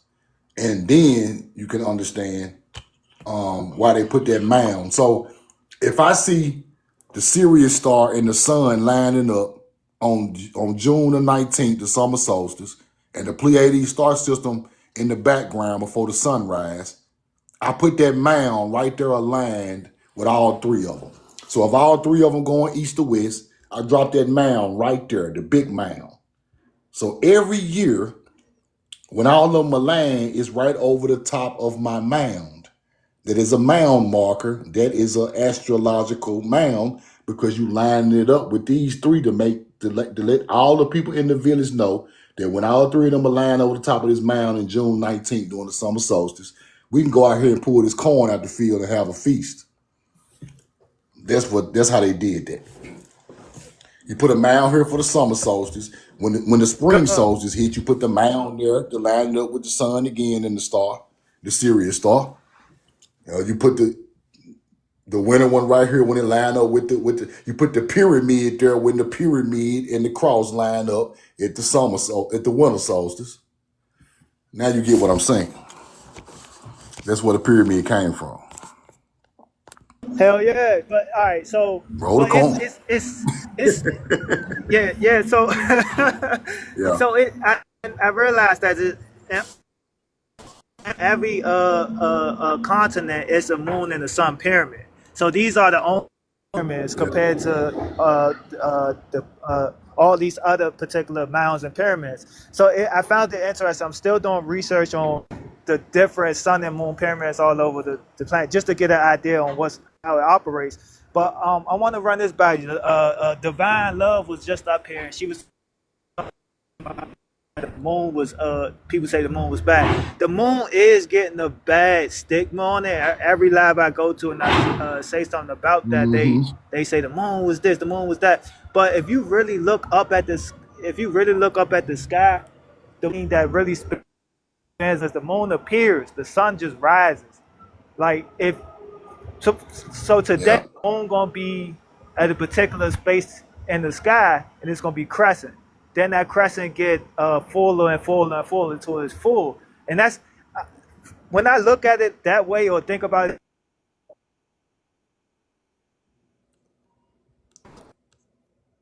land of a See, clock and how the moon and the sun just try.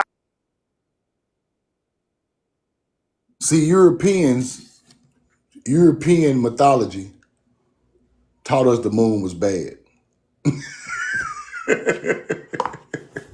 Europeans thought that the moon was bad, man.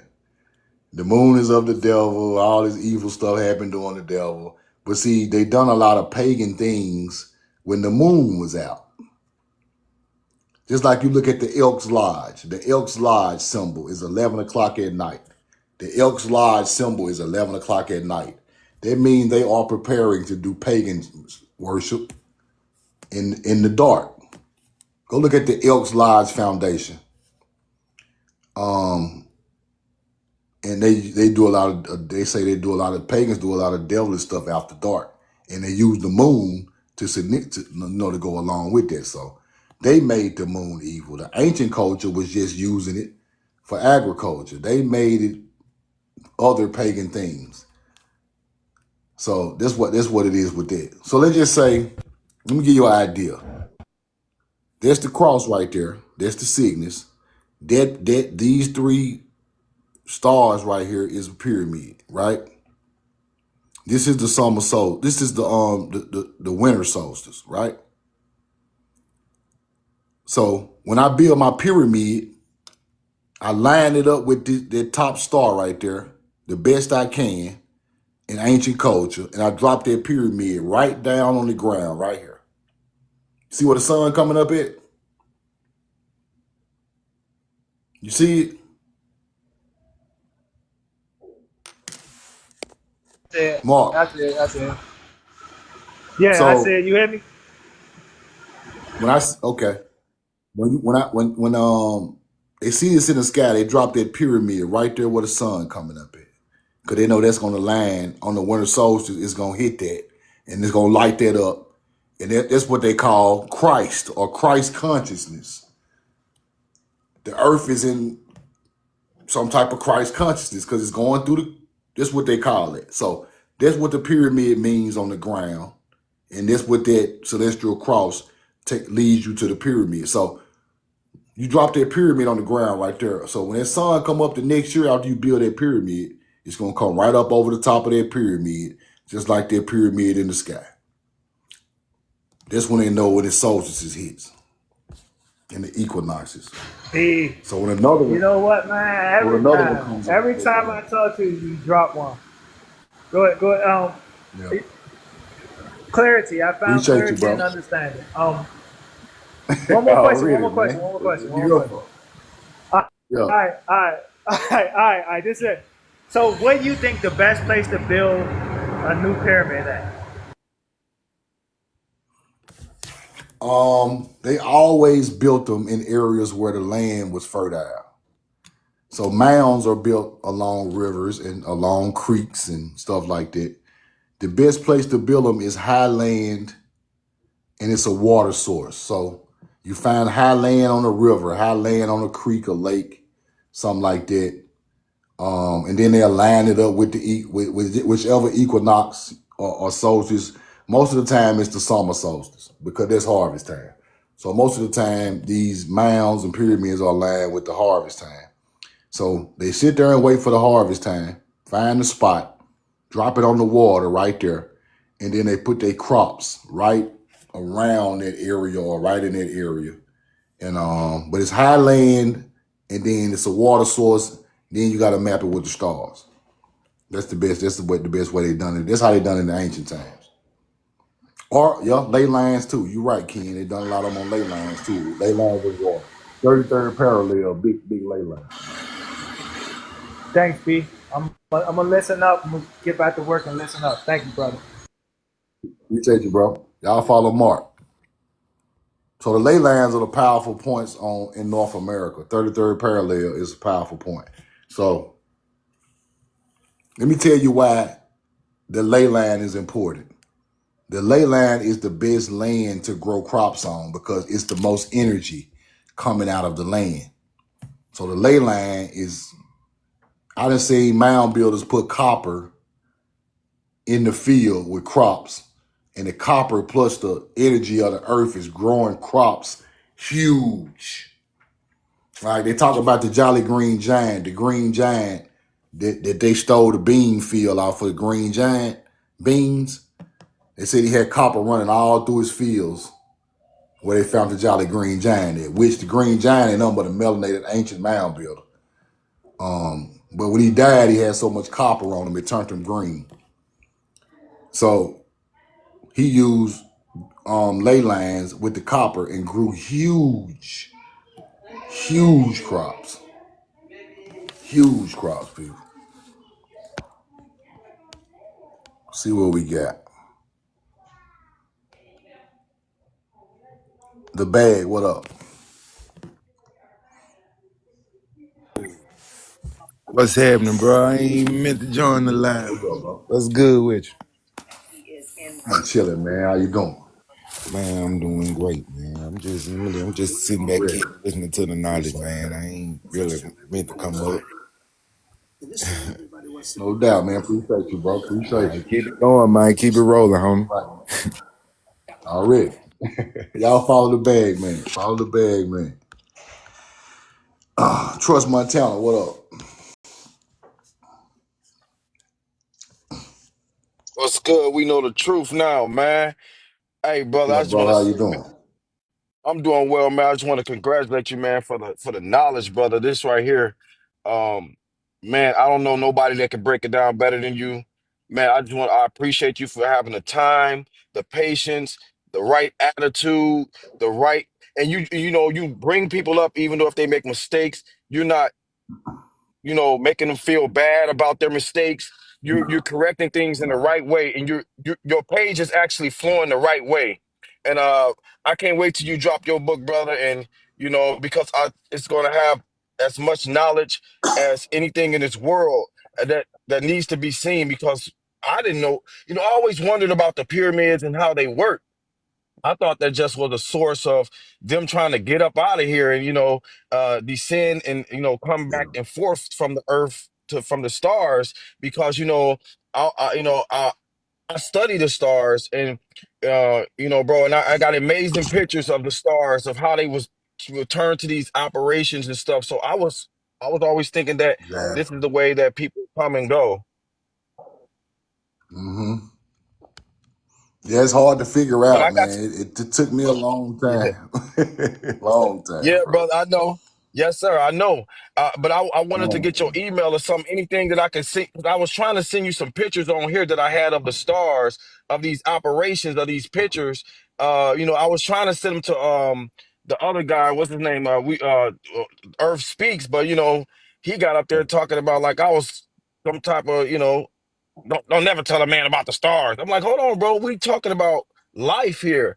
And when we're talking about life, you got to be able to accept this type of stuff because this is what the earth is about. It's about the stars, the moon, the sun. So you got to be able to accept this kind of stuff when we talk about it. You can't accept it and think, I'm going to make me and you look at the stars, brother. Come on, that's retarded. We're talking about some real scientific stuff. But I want to send it to you, brother. And I've been trying to find a way to send it, but I don't want to just send it to anybody and they don't understand. But I know you're going to understand because I you have got you. patience.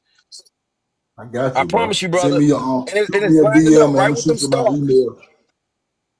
Shoot me Yes, a brother. DM It's and I'm gonna lining send you up my right with them email. stars. Yes, sir. Yes, sir. I got you. See it, Appreciate you, right? brother, for having me up, I'm gonna brother. I send you my can't wait email. till you drop Yeah. that book. Yes, sir. I can't wait Thank till you a you drop lot, that bro. book, bro. I know But see, it's gonna be a monster, bro. Your book gonna be crazy, bro. It's gonna be crazy, thank bro. you a It's gonna lot. wake up a lot of people, brother. You explaining it the Yeah. right way. You're not. I don't know nobody that could do it like Appreciate you, you. You're bro. When you're exactly right. explaining this stuff, bro. See, the way I always looked at it, I guess it come from my background too, bro. I cannot I cannot attack my own. I can't attack nobody, bro, because it's not our fault that things are the way they are, bro. All we can do is try to make it better every day, one person at a time. Because it was a day I was asking somebody questions about this type of stuff, and I wanted them to be patient with me, and I wanted them to be, not treat me like I'm dumb or like I'm. So that means a lot to trying to. That's really 90% of the battle. You see what I'm saying? I understand it. Um, Mhm. I understand it about our people because they led us in so many wrong directions, bro. We somebody got to be patient and teach you because they taught you all the wrong things. See what I'm saying? So I understand that that's the virtuous part of this teaching. So you're exactly right. I take pride in it, not trying to handle nobody bad, or I'm not trying to have no ego. I'm not trying to act like I'm better than nobody. I just want somebody to learn from what I learned. That's all I really want. You know what I'm saying? The real Well, I knowledge. appreciate you for saying that. I take pride in it, bro. Appreciate you. Facts, brother. Because I understand he's a real brother too, but he's aggressive with it because it's like he's learning it, but he mad when he learned it and he want to get it out and he talk about white tea people like bro they don't even know half of the stuff that you bringing up, brother. Like they didn't even know that was there, but explain it to them in the right way so they can feel comfortable on your panel. You know, you don't get of course, if they mix with Neanderthal with all this stuff, tell them in the right way. They would rather hear it in a good way than you coming and telling them, we're sending you back to the cave, buddy. Like, come on, dude, them people is living now. They own houses, cars, and weapons. Send them back there. Appreciate you, bro. 'Cause you going to be the only brother Y'all trying to follow Trust collect them, Montana, man. motherfuckers. I promise you. All right, brother. Yeah, About send me peace out, send, brother. send me the send me the DM. I'm gonna send you my email, bro. I got you. Okay, brother. Yes. Already. Follow Trust Montana. Follow Trust Montana. Um, see this world is not all about knowledge, bro. At first, I thought it was all about knowledge. It's not all about knowledge, man. I'm speaking for myself. I ain't speaking for no other person on the face of the earth. I'm speaking for myself. Once I learned that this world is not all about is not all about the knowledge. It's about how you can attain it and how you can re-put it, give it back to the people. Because it's not this knowledge is not here to hold on to and give it back to people in a certain type of way.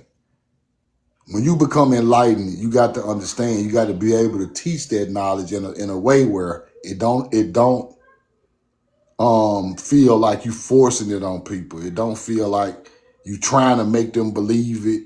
It don't feel like that. So that's a big part of the way I wanted it to be. It's the way you apply it. It's the way you approach it. You got to study a little more. You got to write a little more. I got to go through a little more receipts than a normal person because I want you to understand it. I could just force it down your throat, but is you gonna really learn it? And I'll be spinning my wheels in the mud if I'm not teaching it right, and if I'm not teaching it in the right sense of how I'm teaching it. So if I'm teaching it hard and raw and not listening to nobody and just running through the knowledge, ain't nobody gonna learn nothing. So that reflects back on me. So, and this is a work in progress, like you said, First Badge. You're exactly right. People are learning from absolutely nothing all the way up to what the stars mean. This is hard, bro. This is not no 1, 2, 3 ABC type of knowledge, bro. You got to know the zodiac, the constellations. You got to know the times of the year when the star alignment change. You got to know the seasons. You got to know mythology and what they call spring and what they call, the summer. Avocados stand for green gold. And you got to learn all this stuff, bro. Like, it's so many different words and so much. It's just so much, bro. It's so much. Like, I can't get mad at nobody for not understanding it, because I don't be understanding. When some people talk to me about, like this is the part of the knowledge that confuses me sometimes. All that mythology stuff, sometimes it confuses me because it's so many lies that I get confused. That's why I just cut it off from my learning. I stopped learning mythology, bro. I don't want to learn it no more. If I don't know about now, I don't want to know no more, because it's confusing the real history of the earth. If y'all got one deity and he named 5 different times and 5 different cultures are worshiping one deity that come from one star, just let me learn the star, bro. I don't give a fuck. Just let me learn the star. I don't give a fuck them 5 deities. You're confusing me. That ain't got nothing to do with my people. Y'all made up them other 4 deities, 5 deities. Y'all did that. You keep that over there. I know where it come from, but that's all I can get out of it. So when I learned the star with the 5 deities, one of them Greek, one of them Roman, one of them Egyptian, one of them Sumerian, bro, fuck all that. Give me the star. It go with the star alignment for the harvest. We're going to stick to that. That's the basic teaching. Now, if you want to learn on top of it, at least you know the foundation of where it come from. See what I'm saying? Learn what the foundation where it come from. So I just want y'all to know where this stuff come from, and then you can research it on your own after you find the truth. See what I'm saying? That's what I'm really on. Keisha, you want to hop up? Or you just hop back in here? Let me see. Doc P, what up? Let me know, Keisha, you want to hop up. How you doing? Doing pretty good. How you doing, Doc? Excuse me, my throat was clogged up here. Okay. I want to congratulate you also because you're doing a very tranquil teaching, and I agree with the brother that was on just a while ago. I also watched The Earth Speaks, but I was really excited about at first, but then I was going through and I found you. And it's a big difference in reception, how you tell people, because I taught aviation, I was a flight engineer. And you can't make people feel stupid to learn something as intricate as electronics, electric, hydraulics, and you're teaching people. I'm listening. I'm so happy because I thought when I learned about the tribe of Israel that I was doing something, the 12 tribes. I said, wow, and I was baptized Lutheran.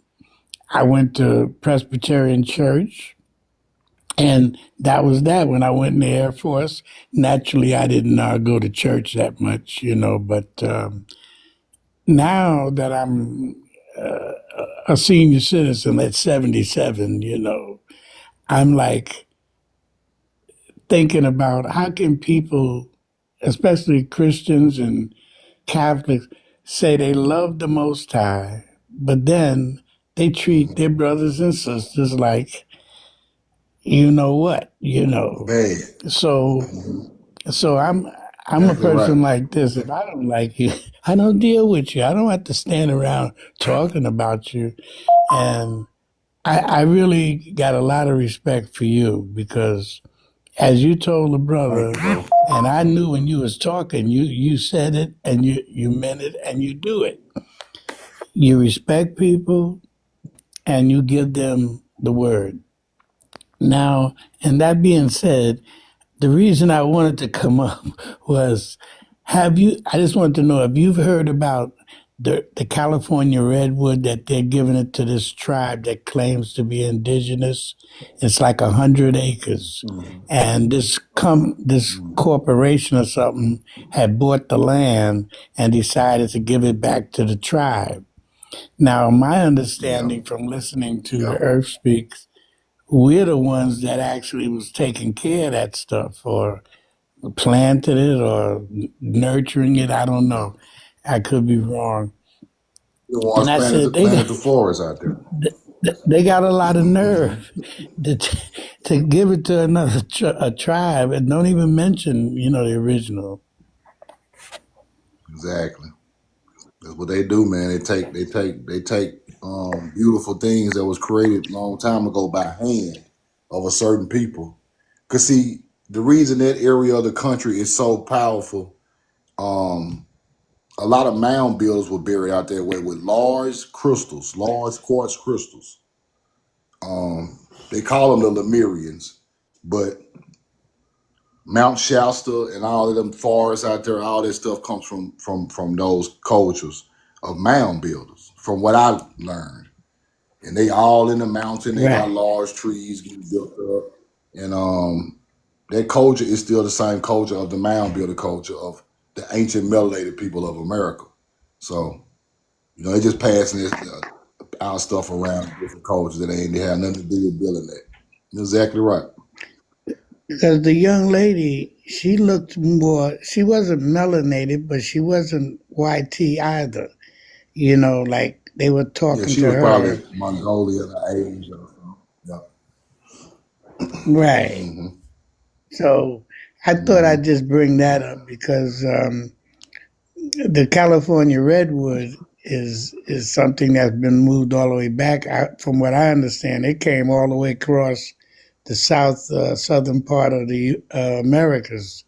It came Yeah. much farther than it is now.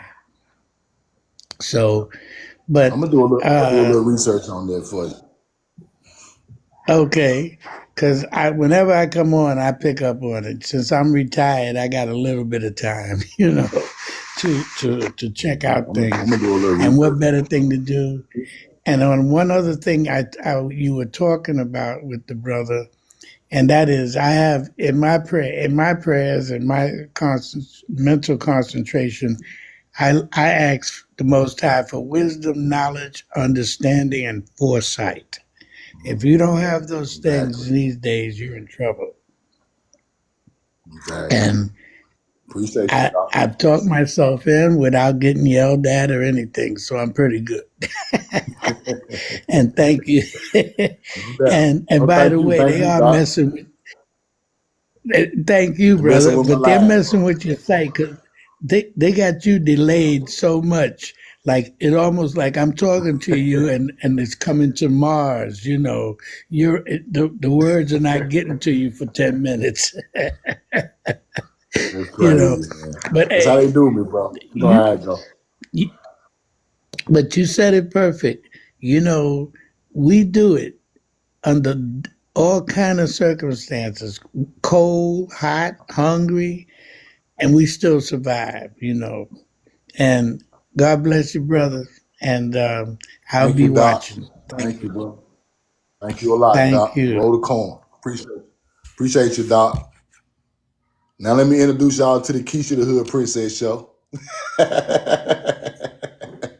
Keisha. You Hey, how got some you receipts you doing? want to drop? What you want to do? What you want to do? What you want to Well, I just wanted to ask a question. How you doing? do? You already know that, Allison. What's up? You know more than me.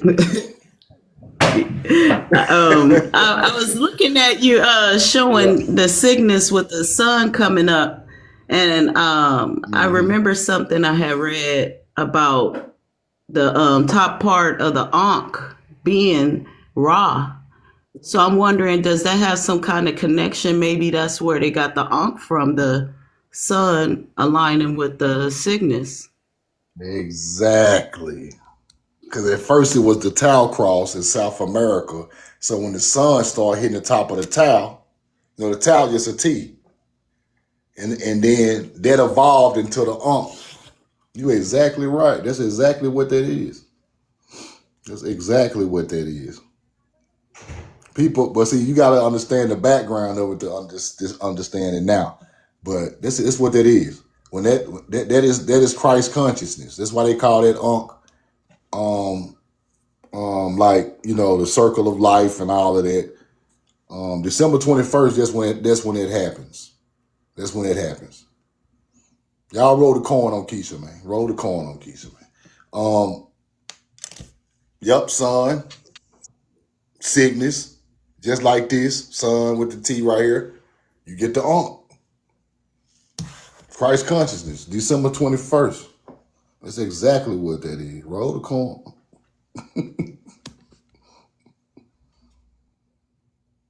They You got it. I know I'm delayed. I also read that they tried to flip Isis' birthday to being around that time. I don't know if there's really any connection with that, with the December, going towards the 25th of her birthday being around that time. But when I was into the Kemetic stuff back in the day, it was a long time ago, they were saying that, this is really Isis' birthday. It's not Jesus. And they turned it around and made it Jesus' birthday. And That's what they tried to put it with the Egyptian, with the Kemetic teaching. But I think it's just the winter solstice, this is the basic winter solstice. And but the pyramid made it, the three stars in the sky, which made the pyramid, the Neb, Vega, and the other, I can't think of the name of the other one, around the Cygnus is what made it like a logo for our people, because that was the most amazing thing people saw in the sky during the whole year. That's even more amazing than the summer solstice. The winter solstice is amazing to see. Like you see the sun coming up with the cross, like it's turning night to day, and you still see the cross, and the sun is coming up right in the center of the cross. Like people falling out. This is the most religious star alignment. Like people passing out because that's greatness in the sky to see. That's the most. That in the eclipse is probably the most great thing you're gonna see. But once a year, that's the greatest thing you're gonna see. They try to say it was Isis. You're right, but I just think it was just the winter solstice. With but they call it the Immaculate Conception still, though. You know what I'm saying? So that's why Isis had something to do with it, because they were trying to say, they say how Isis is the Virgin Mary, and the other part is Jesus.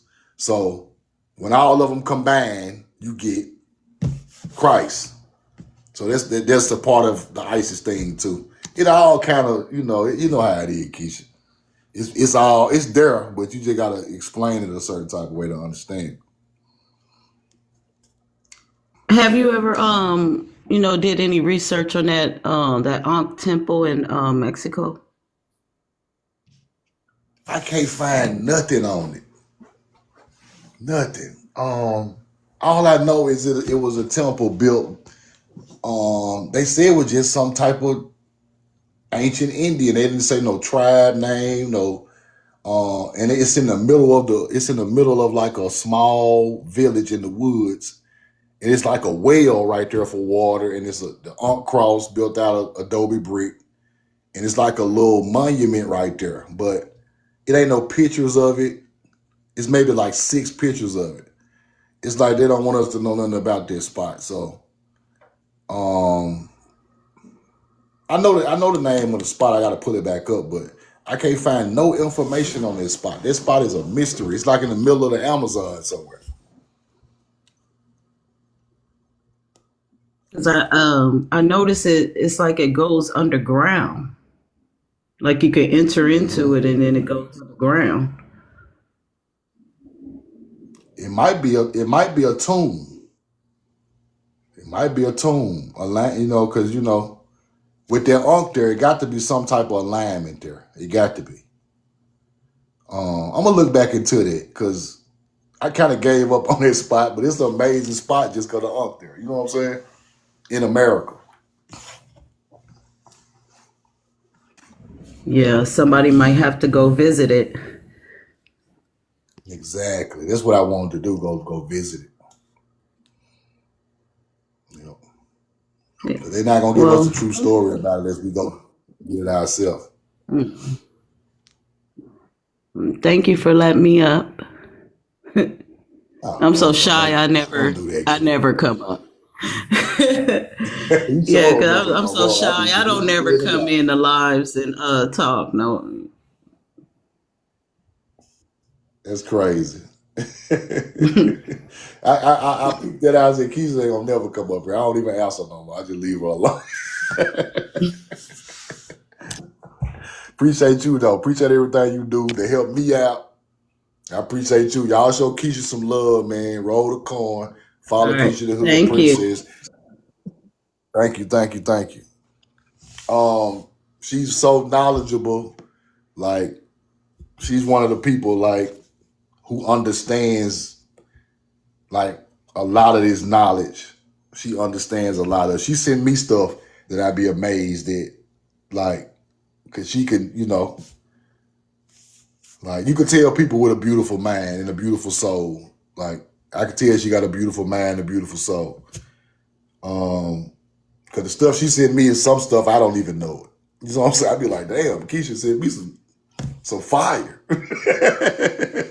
See, cause certain stuff we don't even, we already kind of know it, but certain people see certain things at a high level, and she one of those people. Y'all follow her, bro. She might be the only. I ain't trying to be funny.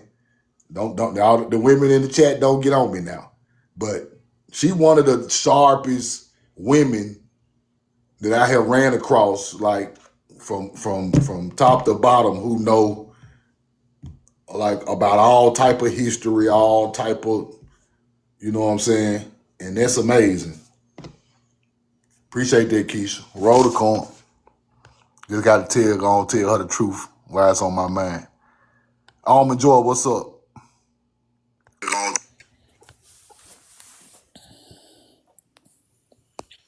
Hello. Yo, hey, how you doing? Hi, we know the truth. I appreciate you for allowing me to come up. I No just doubt. wanted No to doubt. say that with since I made my discovery about myself, I resonated most with the things that you were saying, and I was on I was listening to YouTube last night about the Chickasaw, and I was just wanting to just tell you that where you are right now with everything that you're doing is right on time and in the place where we are directly supposed to be.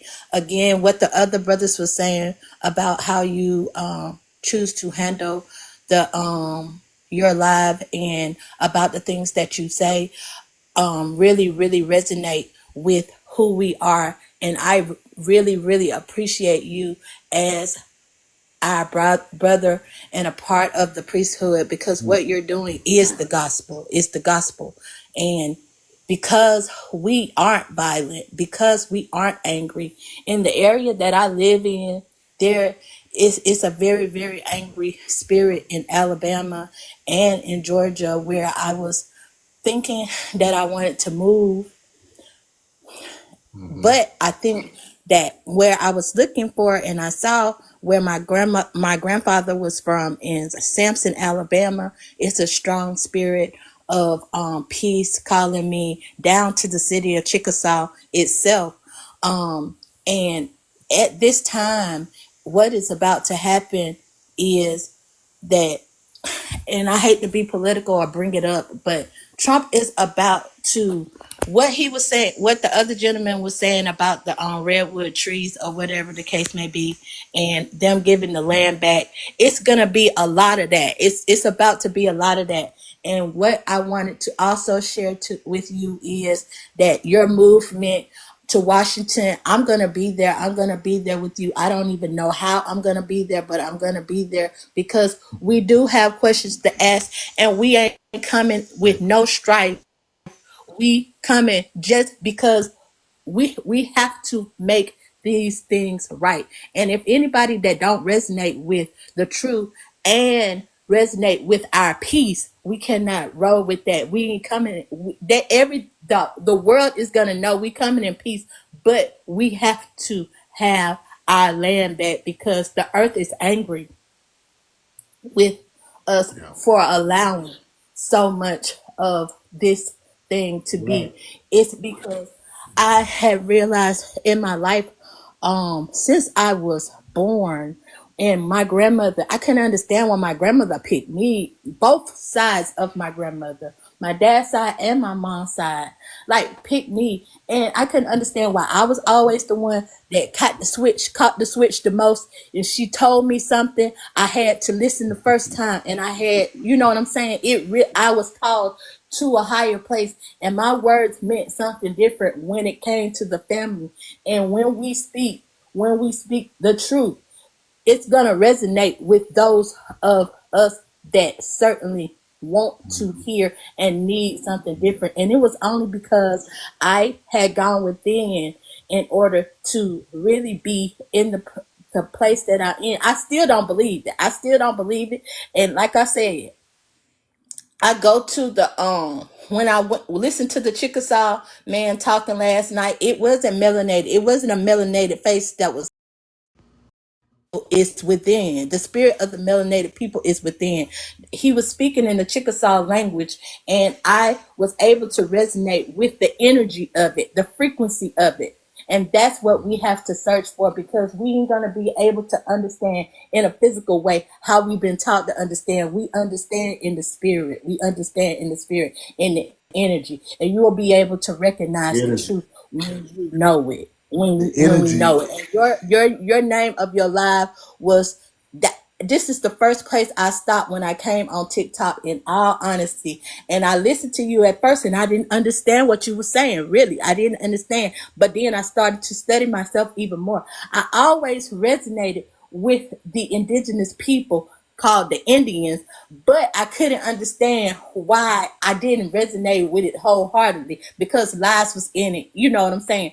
But now that when you were speaking, I resonated with it wholeheartedly because I knew it was the truth. I knew it was the truth. And that's what it means. It's not a cliche when it said the truth is a light. It's just the light. It is, you'll be able to know it when you hear it. So again, I follow you and I appreciate you. I'm just going to say that again. We've been used against ourselves, especially the masculine and the feminine. The masculine and the feminine, it's like a power struggle. But I'm telling you that I really, really, really, really know that I had to stop allowing myself to buy into that power struggle and love my masculine, indigenous brothers, and understand that it ain't our fault. It ain't our fault. It's just we have No, to be not our able to fault. give each other grace. And you do it well. You do it well. And I really appreciate that. Thank you so much. Problem. Thank you so much. Thank you so much. I appreciate that, Almond. Y'all follow Almond Joy. Appreciate that. Appreciate that. That's love. I appreciate that a lot. Um, to break a people, of their power, you gotta split them up. You gotta split up their beliefs. You gotta break their honesty down. You gotta break their virtue down. You gotta split them up from their kind. You gotta put them against each other. That's what they done to us over here. We in competition for material things. That's one. Two, we lost. We gotta understand that our people is really all we got. Imagine if you was the only melanated person in your state. Just one. Just one person. Imagine you walk around Georgia, you the only one melanated person. Do you know how you gonna feel then you get to looking for your people. You see what I'm saying? Greed of money, alcohol, drugs, so many things that they called us savages for doing, but they the ones put it on our culture. They want us to have a culture like theirs, to lower our frequency, to have a culture, animalistic, cussing, throwing finger signs, and they want us to act like that. They called us the savage, but we know who the real savage is. They want us to be like them. We can't do that. They want you to go upside your mama head for some insurance money. They want you to go upside your mama head for insurance money, bro. That is not your culture.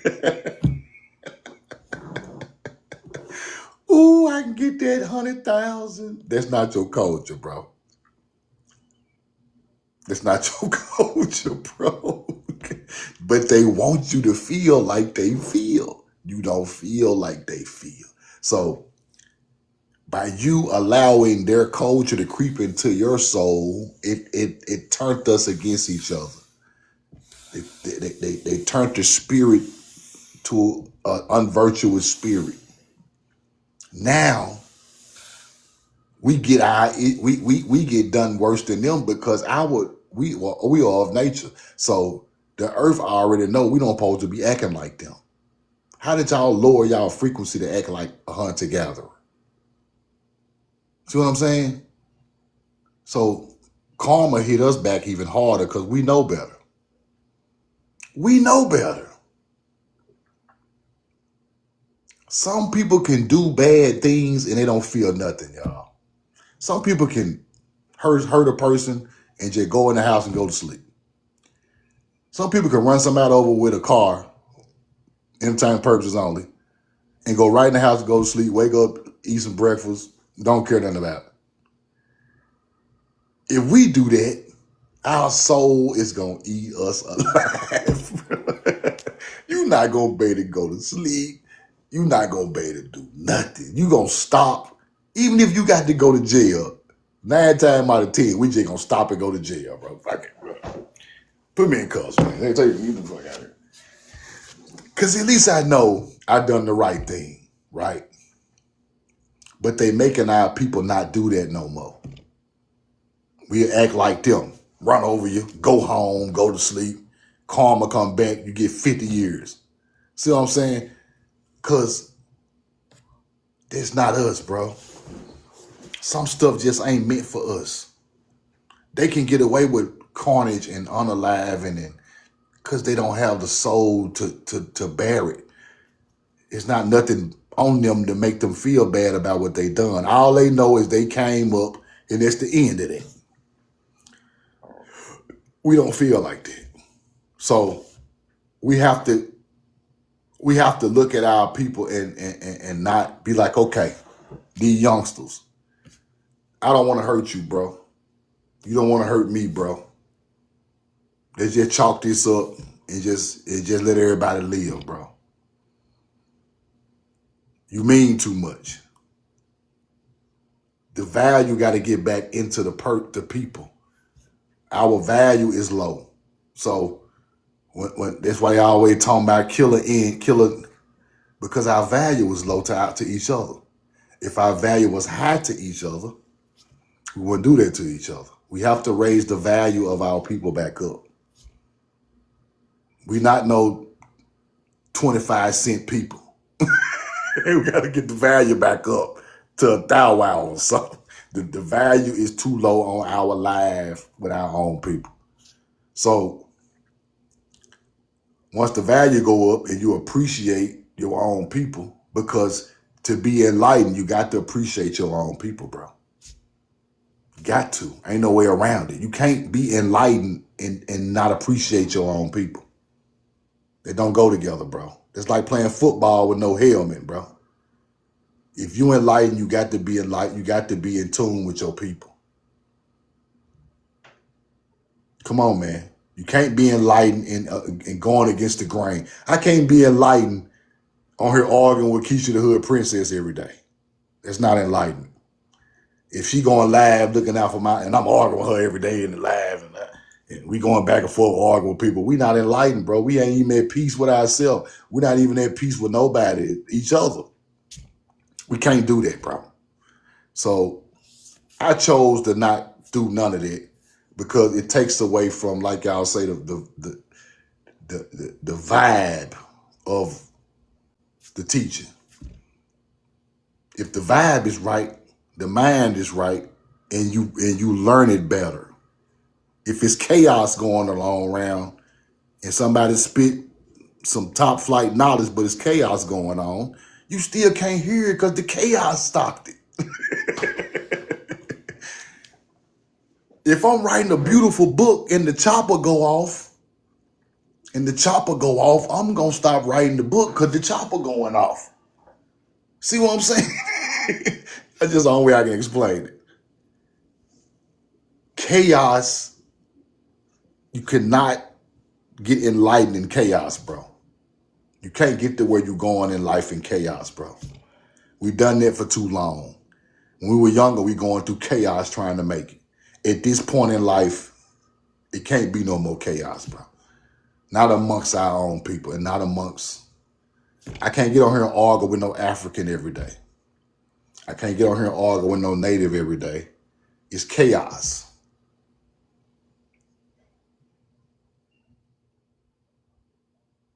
If you don't know no better, I'm not here to argue with you to make you know better. That's not I can't take on that burden. It's draining. You're right, Keisha. I don't want that burden. That's a burden. I'd rather talk to y'all smooth all day, and my people learn, than go hard with their people all day and drain me. This ain't even nothing to me. Talking to y'all, this normal conversation. But if I talk to them, I'm gonna be finna go get in the bed after I talk to them, but they done drain everything I got, bro. That's crazy, man. But I love y'all, man. Good lie today. Love y'all. Appreciate y'all.